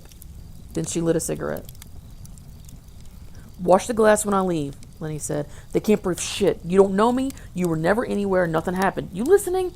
You don't look like you're listening. Looks like you're on the tilt. Come on, baby. Listen to Daddy. That's good. Take another sip. She took another sip. Lenny was standing near the door. You're getting off easy. You know that? I ran out of time. I had plans for you, he was saying. He was opening the door. Some ride, huh? Did Daddy do like he said? Get you to the other side? You catch a glimpse, see what's there? I think you're starting to see. Can't say Lenny lied to you, right? She took another sip. Right, she agreed. When this glass was finished, she would pour another. When the bottle was empty, she would buy another. Lenny closed the door. The night stayed outside. She was surprised. She opened her mouth, but no sound came out. Instead, blue things flew in. Pieces of glass or tin, or necklaces of blue diamonds, perhaps. The air was the blue of a pool when there are shadows, when clouds cross the turquoise surface, when you suspect something contagious is leaking, something camouflaged and disrupted. There's only this infected blue enormity elongating defiantly. The blue that knows you and where you live, and it's never going to forget. This next story is an over 18 story. I'd like to give a trigger warning. Brief mentions of sexual acts, a mention of suicide, and some foul language will be included. If this can be triggering for you, please feel free to mute the event until the screen indicates the beginning of the next story. This story is called Selfies by Levi Tidar. Number 733. In one of the last pictures, I'm running. I'm running down the street and it is dark. The street lamps are dim and the light oozes down sickly and yellow. I can feel my heart almost bursting in my chest, the taste of something sour and unpleasant in my mouth. I'm running as fast as I can. I have to get away. The moon is a sickle moon. Its cheek is pockmarked with acne scars. It looks down on me.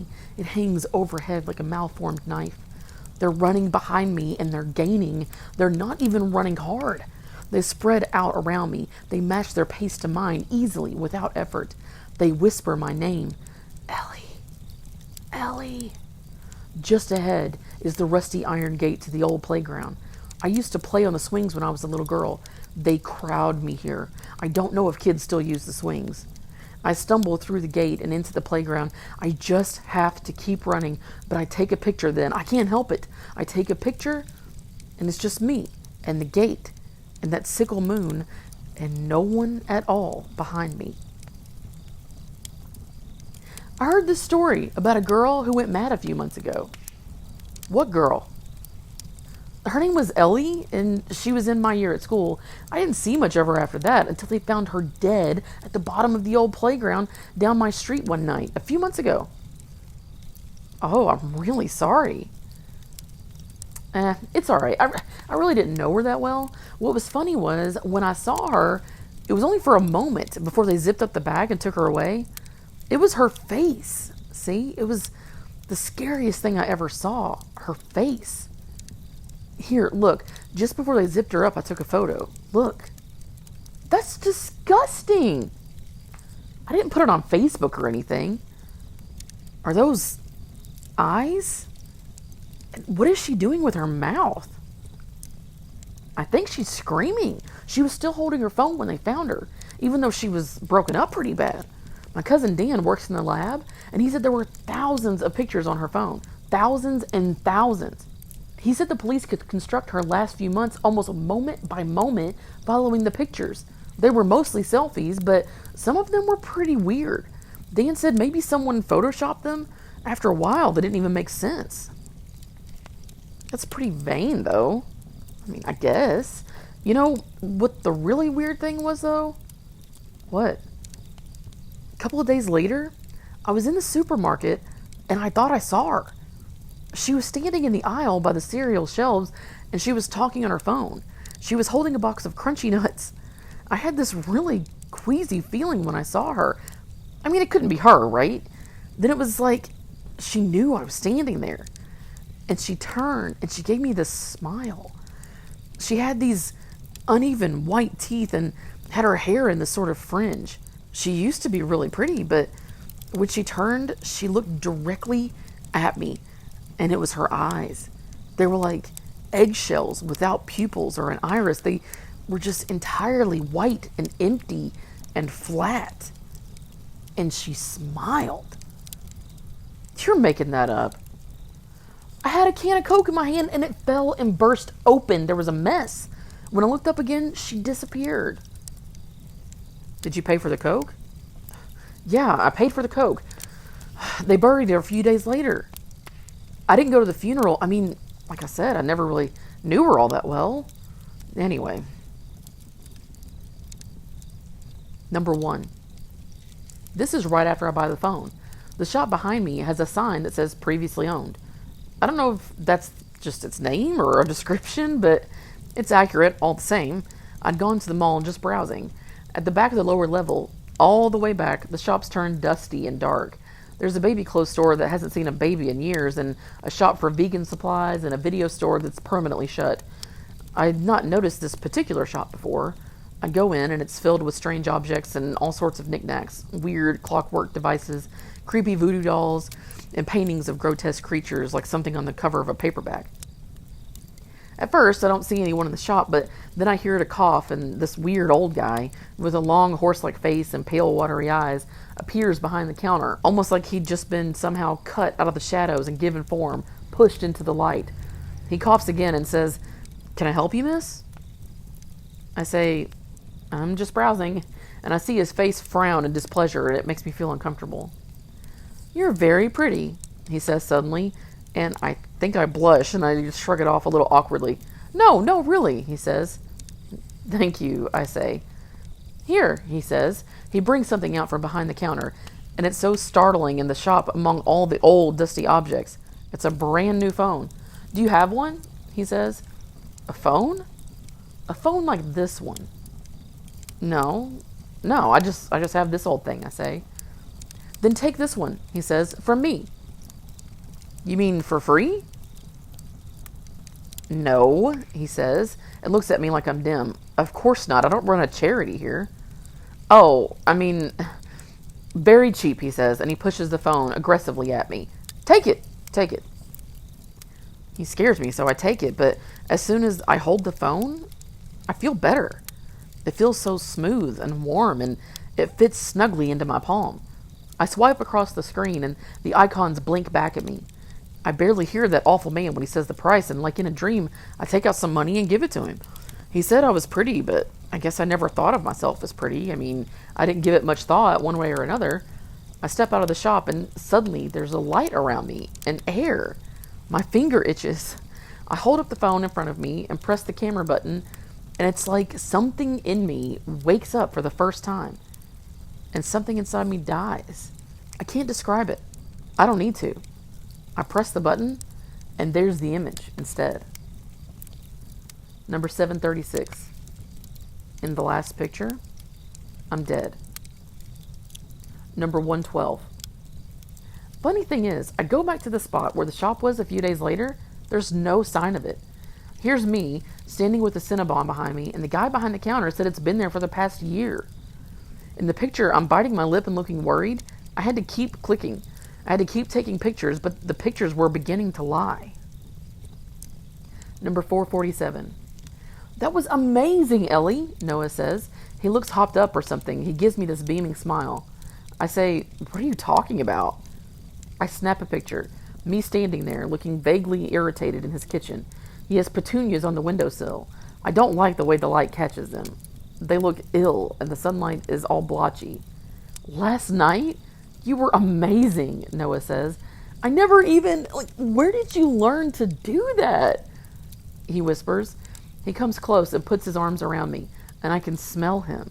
The smell of sweat and sex. And I push him away. And I can feel the tears coming, even though I don't want them to. And I say, but I wasn't here last night, Noah. Don't you remember? I went to the movies with Shelley and I stayed at her place. And he says, what? And his hands drop to his sides. And then he smiles and says, you're just fucking with me. And I burst into tears. He stands there looking confused and then angry and comes to me again, and I push him away and I run up the stairs to his bedroom and see the rumpled sheets and pinned to the mirror a photo. It must have been taken last night and freshly printed. And I'm posing for the camera, naked, one hand held suggestively between my thighs, while the other is out of sight, holding the camera. In the picture, I am grinning into the camera, and my teeth are a predator's teeth. And my eyes are... but, there's nothing in my eyes. And I pull the photo from the mirror, and I tear it up into tiny pieces that fall to the floor at my feet. Number 73. Dinner with Mom and Dad and Noah. We're all smiling. Noah has his arm around me, and he's grinning stupidly into the camera, and so am I. I'm feeling like there's a fire inside me, burning from the inside out, like light falling on a negative, and it's reaching everywhere. It's touching everything with light. Number 501. Me in front of the mirror. But the picture is all wrong. This is after I left Noah's place and gone home. I was crying when I pressed the button, but the me in the mirror is smiling. Number 210. This photo's a little blurry because I'm running. I'm on the street and a man is pursuing me. Number 209. Blurry as I turn away from the man who's still speaking. Number 208. He has a nervous, excited voice and he keeps shouting about my phone. We're both caught in the photo, and for a moment, his face is both almost erotically excited and incredibly terrified. Number 207. A man approaches me in the street, but he's not in the photo. He wants to buy my phone. I can't really understand what he's saying. He's tall and thin with a straggly beard, and he smells as though he hasn't washed for days. He says his name is Farnsworth and that he's a collector. He keeps asking me where I got my phone and do I know what it is. I tell him it's just a phone, but he doesn't really listen. He says something about mimic objects and parasite mechanics and things that look like other things. Dark chamber, he keeps saying. Dark chamber, a camera obscura. I don't know what any of it means. I start to turn away from him. I think, from the corner of my eye, I catch my reflection, standing on the street corner. Only there's no mirror there. Number 600. There is someone standing outside my house under the street lamp, but I don't dare look. It's so quiet. It's so quiet and nothing moves. Nothing moves, but I know it's there. The silence is like a living thing or the echo of living things.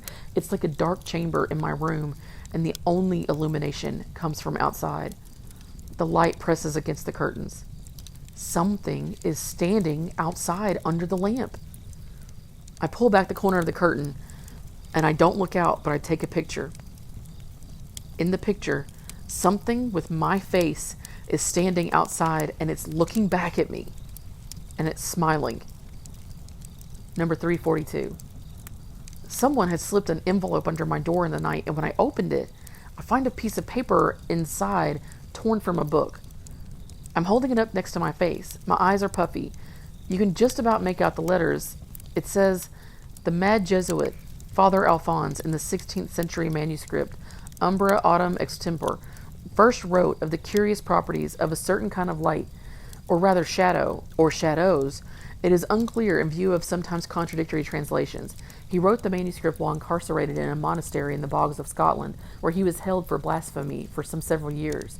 In it he describes a device that he claimed to have constructed, a sort of optical instrument, or camera obscura, that is to say, a dark chamber, for the capture of such anti-light or shadows, or possibly, in some translations, notably the French Giraud manuscript of 1653, a soul. The mad Jesuit committed suicide, or perhaps was killed. The record is obscure, by falling from the top of the monastery to the bogs down below. How he made his way from the stout walls of the cellars that imprisoned him to the top undetected is unclear, nor was there any sign of the device after his death. Though he himself was eventually found and buried, for many months afterwards, local peasants reported the unsettling sight of a man answering Father Alphonse's description being seen far and wide, sometimes in the midst of the night, and sometimes plainly in the height of day. But the figure never spoke, or if it had, none had recorded its words. I don't know what it means. It's gibberish. Number 655. It's blurry because my hand is shaking so much and you can't make out anything. Number 415. Farnsworth again. I point the phone at him and he shrieks and runs away before I can take his picture. So I take mine instead. Number 416. And another. Number 417. And another. Number 418. And another. And with each one I feel better and worse. Like I'm being cut up into a lot of tiny pieces. Like bits of me are lost. Like there is me and me and me and another. Number 12. Standing in the park in the sunshine with my new phone, and I'm so happy, and everything is going to be all right. Number 469. Me with a crying face. Dark. I have red eyes. It's night, and I've just been woken. Farnsworth is outside shouting. An Icary is a spirit torn from your soul by a curse who now lives independently. In some cultures, they believe that every photo takes away a little bit of your soul. I'll pay you anything, he says. I can hear a dog barking. Give it to me. His voice is so lonely, it's so desperate. Then the dog stops barking suddenly, and Farnsworth gives a high-pitched shriek. I don't have to look outside to see what he sees. Number 652. Outside the market. Number 653. I go into the market, and I bump into another customer, and I mumble sorry. And then when I look, just for a moment, she looks back at me. And she smiles with my face. Number 654. My hand is shaking. A shot of me against supermarket shelves. Shoppers pushing carts loaded with food and cans and cereal. One by one they stop and raise their heads and look at me. They smile with my face. They have no eyes. Someone whispers my name. Ellie. Ellie. I run. Number 729. In one of the last pictures, I'm running. The road spreads out ahead of me and the sleeping suburban homes. The moonlight is sucked into the asphalt. I run. The only sound, the beating of blood in my head. The air is scented with jasmine. Ahead of me is the old playground where we used to play. I don't look back when I take the picture, but I know they're there.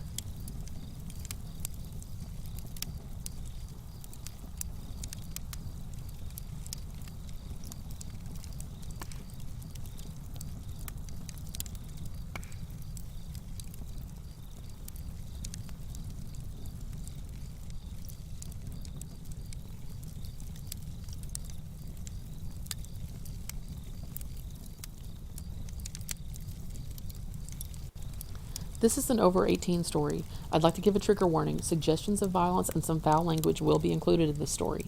If this can be triggering for you, please feel free to leave the event at this time, as this is the last story of the evening. This story is called Where Are You Going? Where Have You Been? By Joyce Carol Oates. Her name was Connie. She was 15, and she had a quick, nervous, giggling habit of craning her neck to glance into mirrors or checking other people's faces to make sure her own was all right. Her mother, who noticed everything and knew everything and hadn't much reason any longer to look at her own face, always scolded Connie about it. "Stop gawking at yourself. Who are you? You think you're so pretty?" she would say. Connie would raise her eyebrows at these familiar old complaints and look right through her mother into a shadowy vision of herself as she was right at that moment. She knew she was pretty, and that was everything. Her mother had been pretty once too, if you could believe those old snapshots in the album. But now her looks were gone, and that was why she was always after Connie. "Why don't you keep your room clean like your sister? How have you got your hair fixed? What the hell stinks? Hairspray? You don't see your sister using that junk." Her sister June was 24 and still lived at home. She was a secretary in the high school Connie attended, and if that wasn't bad enough, with her in the same building, she was so plain and chunky and steady that Connie had to hear her praised all the time by her mother and her mother's sisters. June did this, June did that. She saved her money and helped clean the house and cooked, and Connie couldn't do a thing. Her mind was all filled with trashy daydreams. Her father was away at work most of the time, and when he came home, he wanted supper, and he read the newspaper at supper, and after supper, he went to bed. He didn't bother talking much to them, but around his bent head, Connie's mother kept picking at her until Connie wished her mother was dead, and she herself was dead, and that it was all over. "She makes me want to throw up sometimes," she complained to her friends. She had a high, breathless, amused voice that made everything she said sound a little forced, whether it was sincere or not. There was one good thing. June went places with girlfriends of hers, girls who were just as plain and steady as she, and so when Connie wanted to do that, her mother had no objections. The father of Connie's best girlfriend drove the girls the 3 miles to town and left them at a shopping plaza so they could walk through the stores or go to a movie. And when he came back to pick them up again at 11, he never bothered to ask what they had done. They must have been familiar sights, walking around the shopping plaza in their shorts and flat ballerina slippers that always scuffed the sidewalk, with charm bracelets jingling on their thin wrists. They would lean together to whisper and laugh secretly if someone passed who amused them or interested them.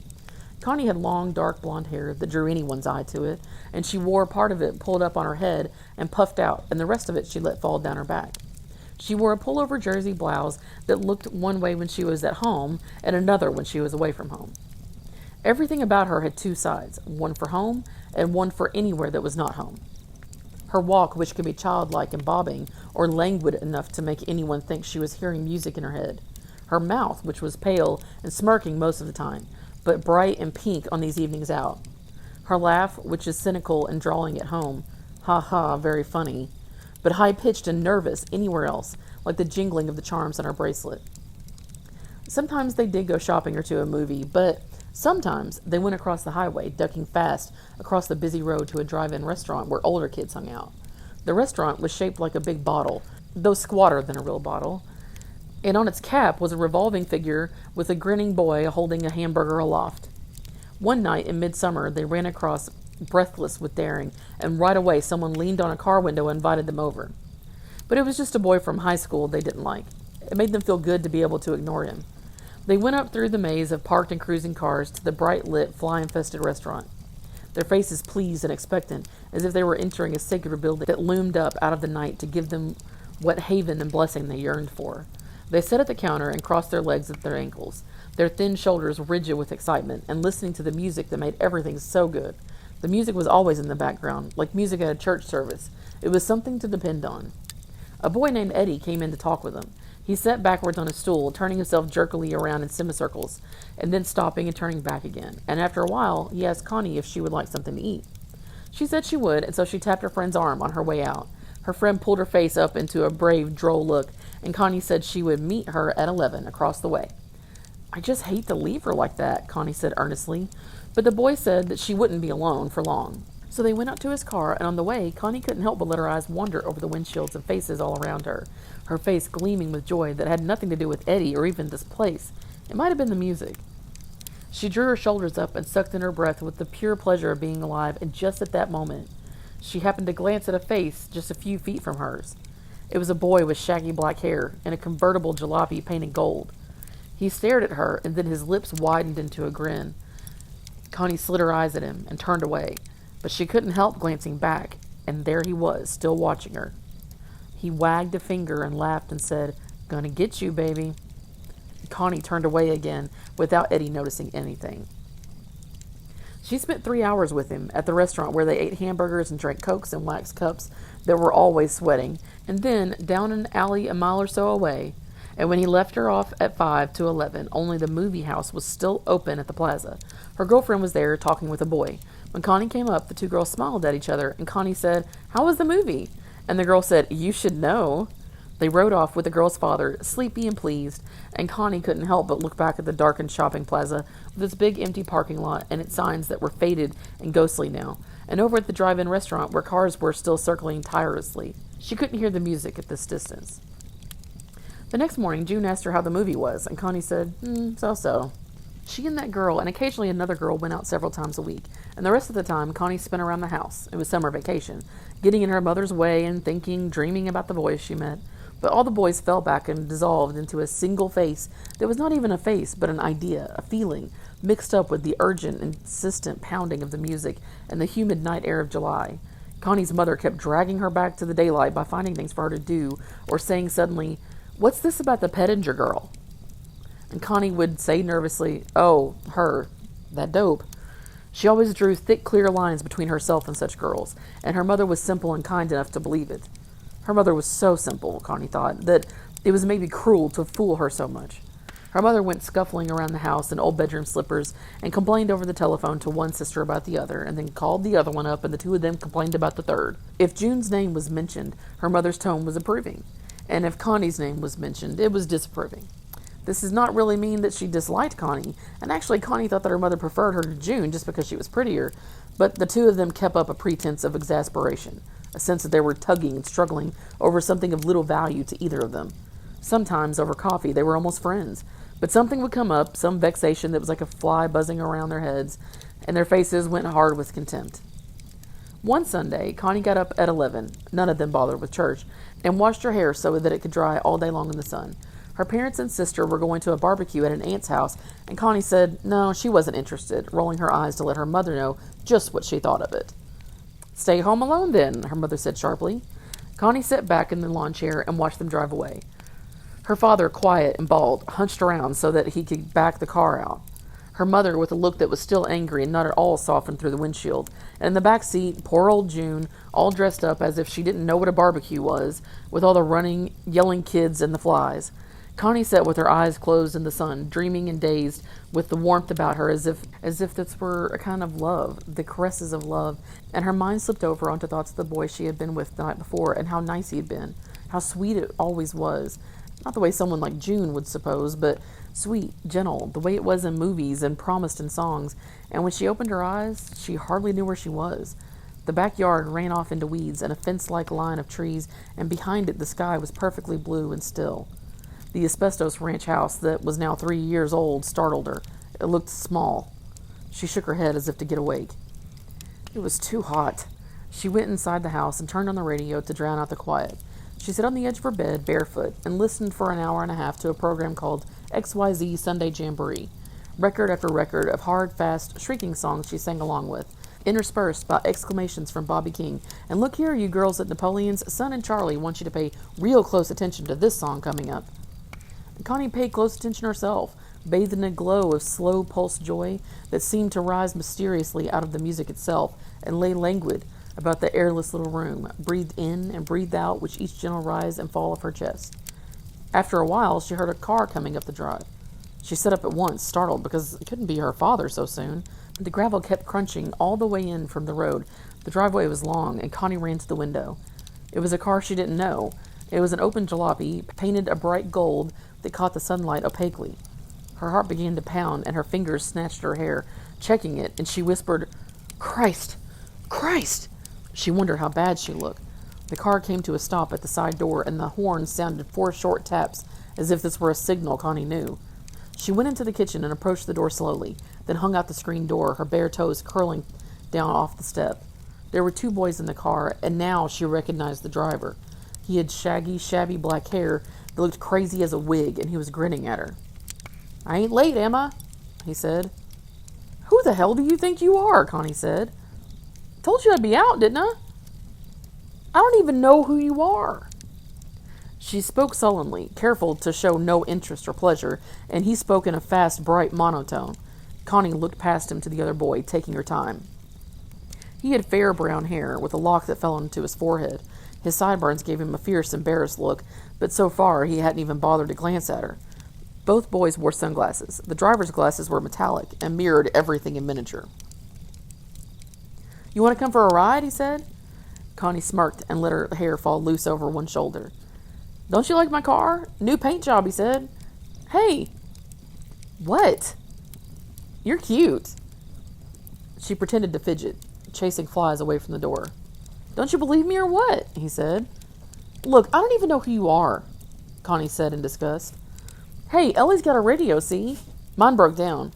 He lifted his friend's arm and showed her the little transistor radio the boy was holding, and now Connie began to hear the music. It was the same program that was playing inside the house. Bobby King? She said. I listen to him all the time. I think he's great. Yeah, he's kind of great, Connie said reluctantly. Listen, that guy's great. He knows where the action is. Connie blushed a little because the glasses made it impossible to see just what this boy was looking at. She couldn't decide if she liked him or if he was just a jerk, and so she dawdled in the doorway and wouldn't come down or go back inside.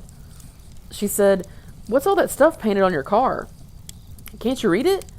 He opened the door very carefully, as if he were afraid it might fall off. He slid out just as carefully, planting his feet firmly on the ground, the tiny metallic world in his glasses slowing down like gelatin hardening, and in the midst of it, Connie's bright green blouse. This here's my name to begin with, he said. Arnold Friend was written in tar-like black letters on the side, with a drawing of a round, grinning face that reminded Connie of a pumpkin, except it wore glasses. I want to introduce myself. I'm Arnold Friend. That's my real name. And I'm going to be your friend, honey. And inside the car is Ellie Oscar. He's kind of shy. Ellie brought his transistor radio up to his shoulder and balanced it there. Now, these numbers are a secret code, honey, Arnold Friend explained. He read off the numbers, 33, 19, 17, and raised his eyebrows at her to see what she thought of that. But she didn't think much of it. The left rear fender had been smashed, and around it was written, on the gleaming gold background, Done by Crazy Woman Driver. Connie had to laugh at that. Arnold Friend was pleased at her laughter and looked up at her. Around the other side's a lot more. You want to come and see them? No. Why not? Why should I? Don't you want to see what's on the car? Don't you want to go for a ride? I don't know. Why not? I got things to do. Like what? Things. He laughed as if she had said something funny. He slapped his thighs. He was standing in a strange way, leaning back against the car as if he were balancing himself. He wasn't tall, only an inch or so taller than she would be if she came down to him. Connie liked the way he was dressed, which was the way all of them dressed. Tight faded jeans stuffed into black scuff boots, a belt that pulled his waist in and showed how lean he was, and a white pullover shirt that was a little soiled and showed the hard, small muscles of his arms and shoulders. He looked as if he probably did hard work, lifting and carrying things.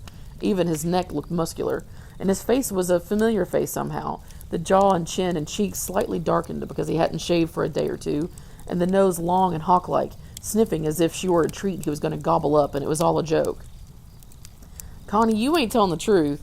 This is your day set aside for a ride with me, and you know it, he said, still laughing.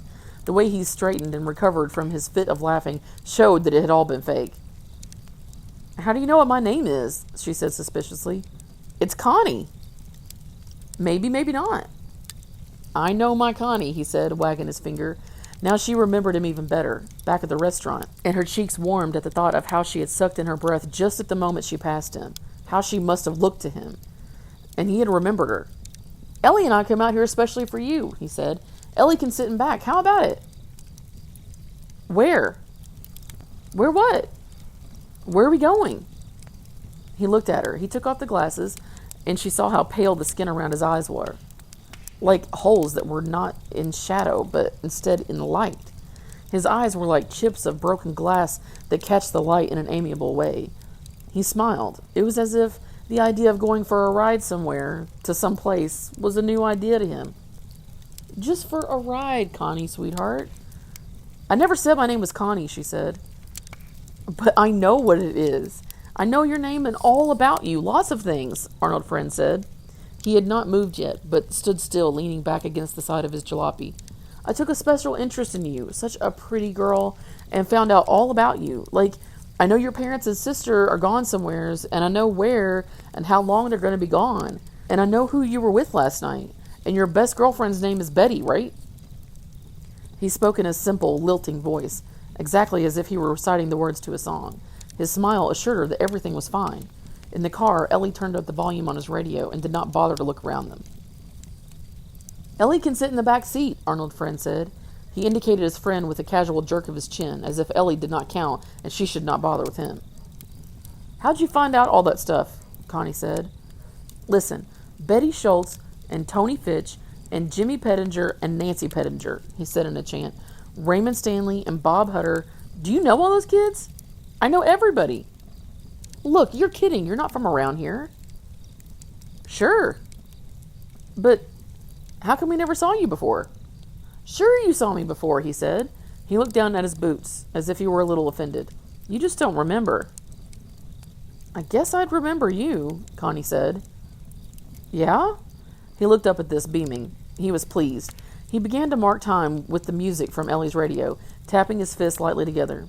Connie looked away from his smile to the car, which was painted so bright it almost hurt her eyes to look at it. She looked at that name, Arnold Friend, and up at the front fender with an expression that was familiar, Man the Flying Saucers. It was an expression kids had used the year before but didn't use this year. She looked at it for a while as if the words meant something to her that she did not yet know. What are you thinking about, huh? Arnold Friend demanded. Not worried about having your hair blowing around in the car, are you? No. Think I maybe can't drive good? How do I know? You're a hard girl to handle. How come? He said. Don't you know I'm your friend? Didn't you see me put my sign in the air when you walked by? What sign? My sign. And he drew an X in the air, leaning out toward her. They were maybe 10 feet apart. After, his hand fell back to his side. The X was still in the air, almost visible. Connie let the screen door close and stood perfectly still inside, listening to the music from her radio and the boys blending together. She stared at Arnold Friend. He stood there so stiffly relaxed, pretending to be relaxed, with one hand idly on the door handle as if he were keeping himself up that way, and had no intentions of ever moving again. She recognized most things about him, the tight jeans that showed his thighs and buttocks, and the greasy leather boots and the tight shirt, and even that slippery, friendly smile of his, that sleepy, dreamy smile that all the boys used to get across ideas they didn't want to put into words. She recognized all this, and also the sing-song way he talked, slightly mocking, kidding, but serious, and a little melancholy, and she recognized the way he tapped one fist against the other in homage to the perpetual music behind him, and all these things did not come together. She said suddenly, Hey, how old are you? His smile faded. She could see that he wasn't a kid. He was much older. 30, maybe more. At this knowledge, her heart began to pound faster. That's a crazy thing to ask. Can't you see I'm your own age? Like hell you are. Well, maybe a couple years older. I'm 18. 18, she said doubtfully. He grinned to reassure her, and lines appeared at the corners of his mouth. His teeth were big and white. He grinned so broadly his eyes became slits, and she saw how thick his lashes were. Thick and black, as if painted with a black tar-like material. Then abruptly, he seemed to become embarrassed and looked over his shoulder at Ellie. Him? He's crazy, he said. Ain't he a riot? He's a nut, a real character. Ellie was still listening to the music. His sunglasses told nothing about what he was thinking. He wore a bright orange shirt unbuttoned halfway down his chest, which was a pale bluish chest and not muscular like Arnold Friend's. His shirt collar was turned up all around, and the very tips of the collar pointed out past his chin as if they were protecting him. He was pressing the transistor radio up against his ear and sat there in a kind of daze right in the sun. He's kind of strange, Connie said. Hey, she says you're kind of strange. Kind of strange, Arnold Friend cried. He pounded on the car to get Ellie's attention. Ellie turned for the first time, and Connie saw with shock that he wasn't a kid either. He had a fair, hairless face, cheeks reddened slightly as if the veins grew too close to the surface of his skin. The face of a 40-year-old baby. Connie felt a wave of dizziness rise in her at this sight, and she stared at him as if waiting for something to change the shock of the moment, make it all right again. Ellie's lips kept shaping words, mumbling along with the words blasting in his ear.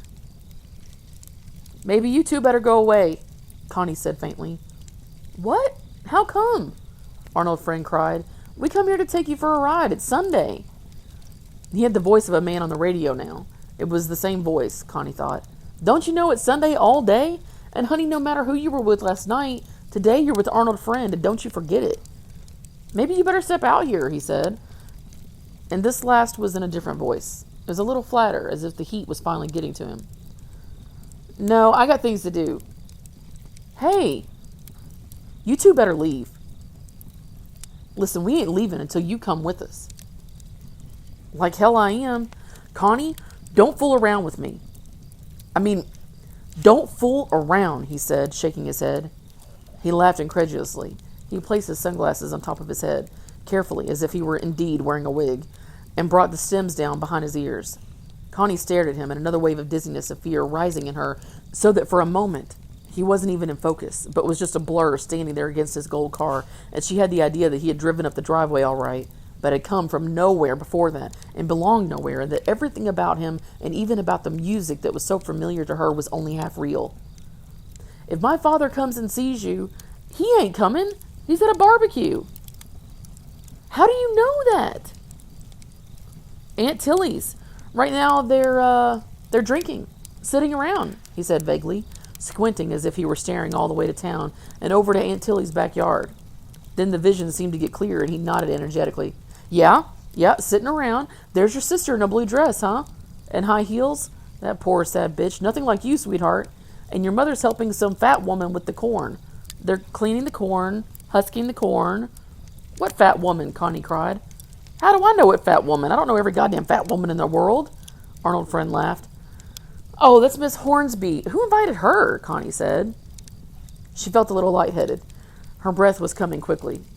She's too fat. I don't like 'em fat. I like the way you are, honey, he said, smiling sleepily at her.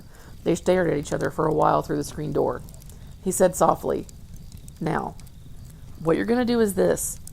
You're going to come out that door, and you're going to sit up front with me, and Ellie's going to sit in the back. The hell with Ellie, right? This isn't Ellie's date. You're my date. I'm your lover, honey. What? You're crazy. Yes, I'm your lover.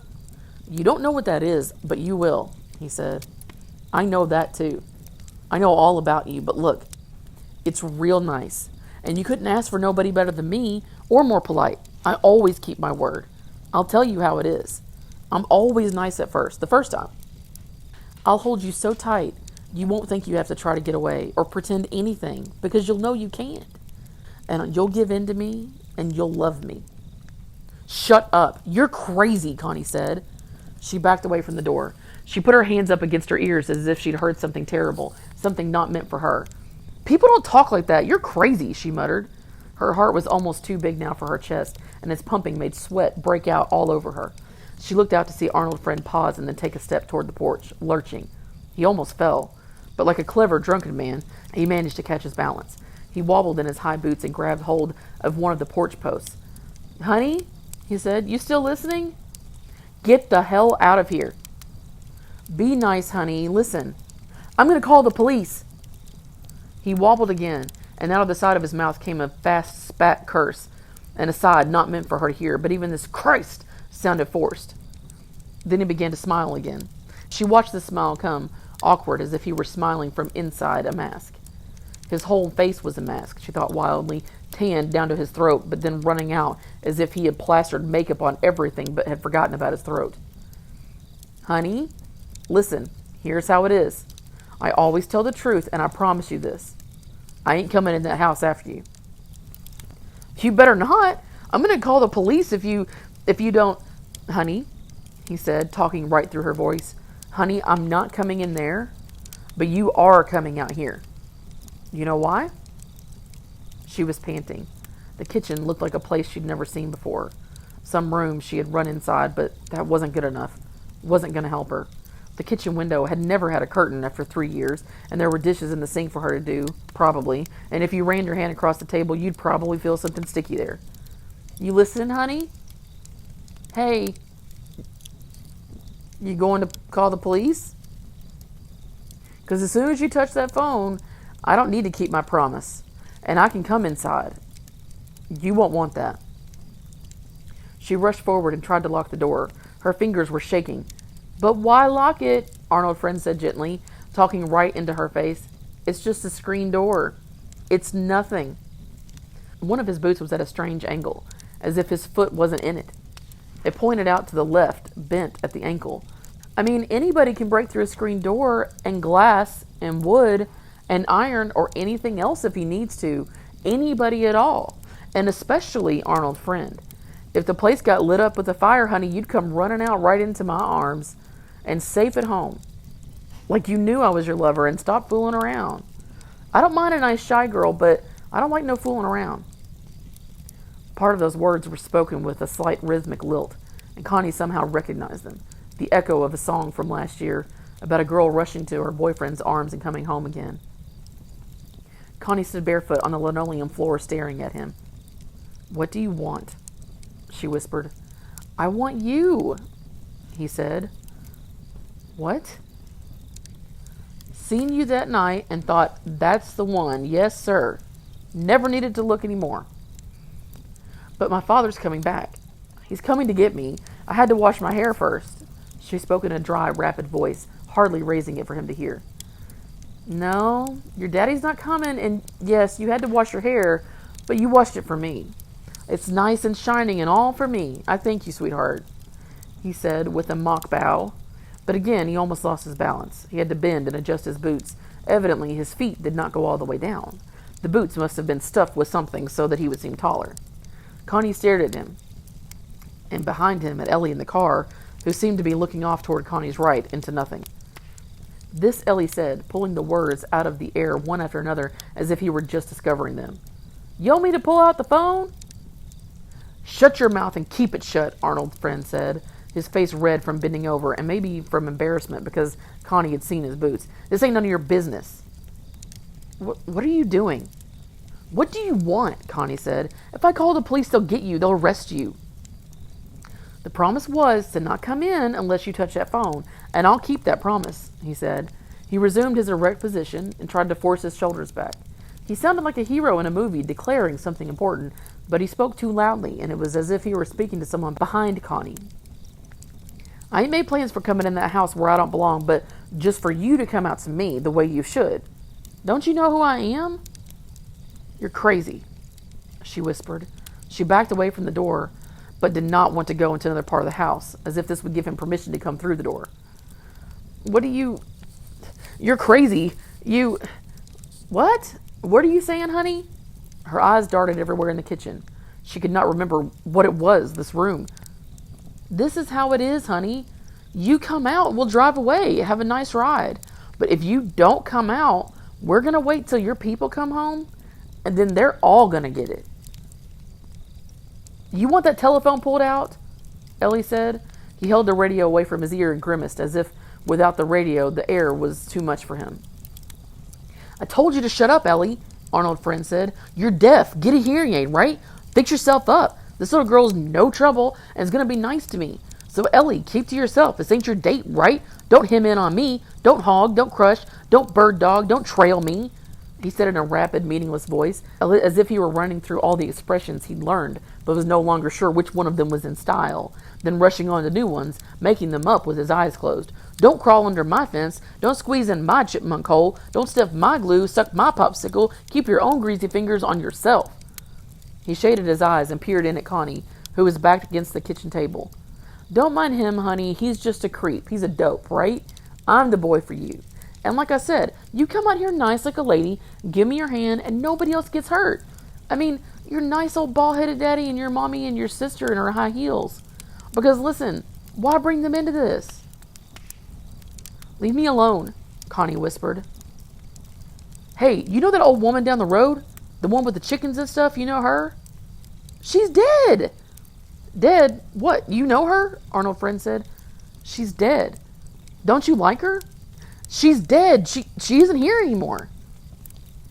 But don't you like her? I mean, you got something against her, some grudge or something? Then his voice dipped as if he were conscious of being rude. He touched the sunglasses perched on top of his head as if to make sure they were still there. Now, You be a good girl. What are you going to do? Just 2 things, maybe 3, Arnold said. But I promise it won't last long, and you'll like me the way you get to like people you're close to. You will. It's all over for you here, so come on out. You don't want your people in any trouble, do you? She turned and bumped against a chair or something, hurting her leg. But she ran into the back room and picked up the telephone. Something roared in her ear, a tiny roaring, and she was so sick with fear that she could do nothing but listen to it.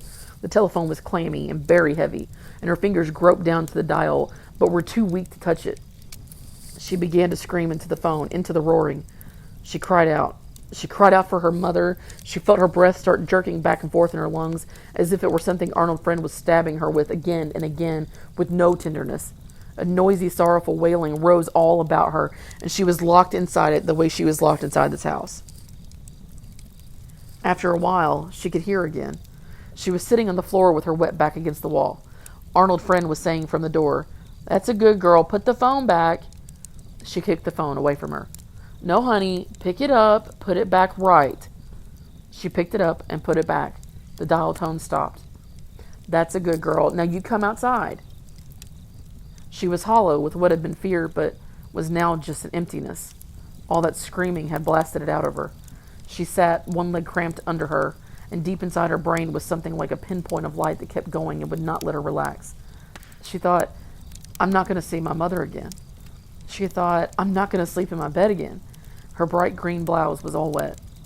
Arnold's friend said in a gentle, loud voice that was like a stage voice, "The place where you came from ain't there anymore, and where you had in mind to go is canceled out. This place you are now, inside your daddy's house, is nothing but a cardboard box I can knock down any time. You know that, and always did know it. You hear me?" She thought, "I've got to think. I have got to know what to do." "We'll go out to a nice field, out in the country here where it smells so nice and it's sunny," Arnold said. "I'll have my arms tight around you and you won't need to try to get away. And I'll show you what love is like, what it does. The hell with this house. It looks solid, all right," he said. He ran a fingernail down the screen, and the noise did not make Connie shiver, as it would have on the day before. "Now, put your hand on your heart, honey. You feel that? That feels solid, too, but we know better. Be nice to me. Be sweet. Be sweet like you can, because what else is there for a girl like you to be but sweet and pretty and give in? And get away before her people come back." She felt her heart pounding. Her hands seemed to enclose it. She thought for the first time in her life that it was nothing that was hers, that belonged to her, but just a pounding, living thing inside this body that wasn't really hers either. "You don't want them to get hurt," Arnold's friend went on. "Now get up, honey. Get up all by yourself." She stood. "Now turn this way. That's right. Come over here to me." "Ellie, put that away. Didn't I tell you, you dope, you miserable, creepy dope?" Arnold's friend said. His words were not angry, but only part of an incantation.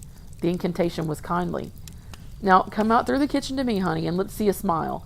Try it. You're a brave, sweet little girl, and now they're eating corn and hot dogs cooked to bursting over an outdoor fire, and they don't know one thing about you and never did, and honey, you're better than them, because not a one of them would have done this for you."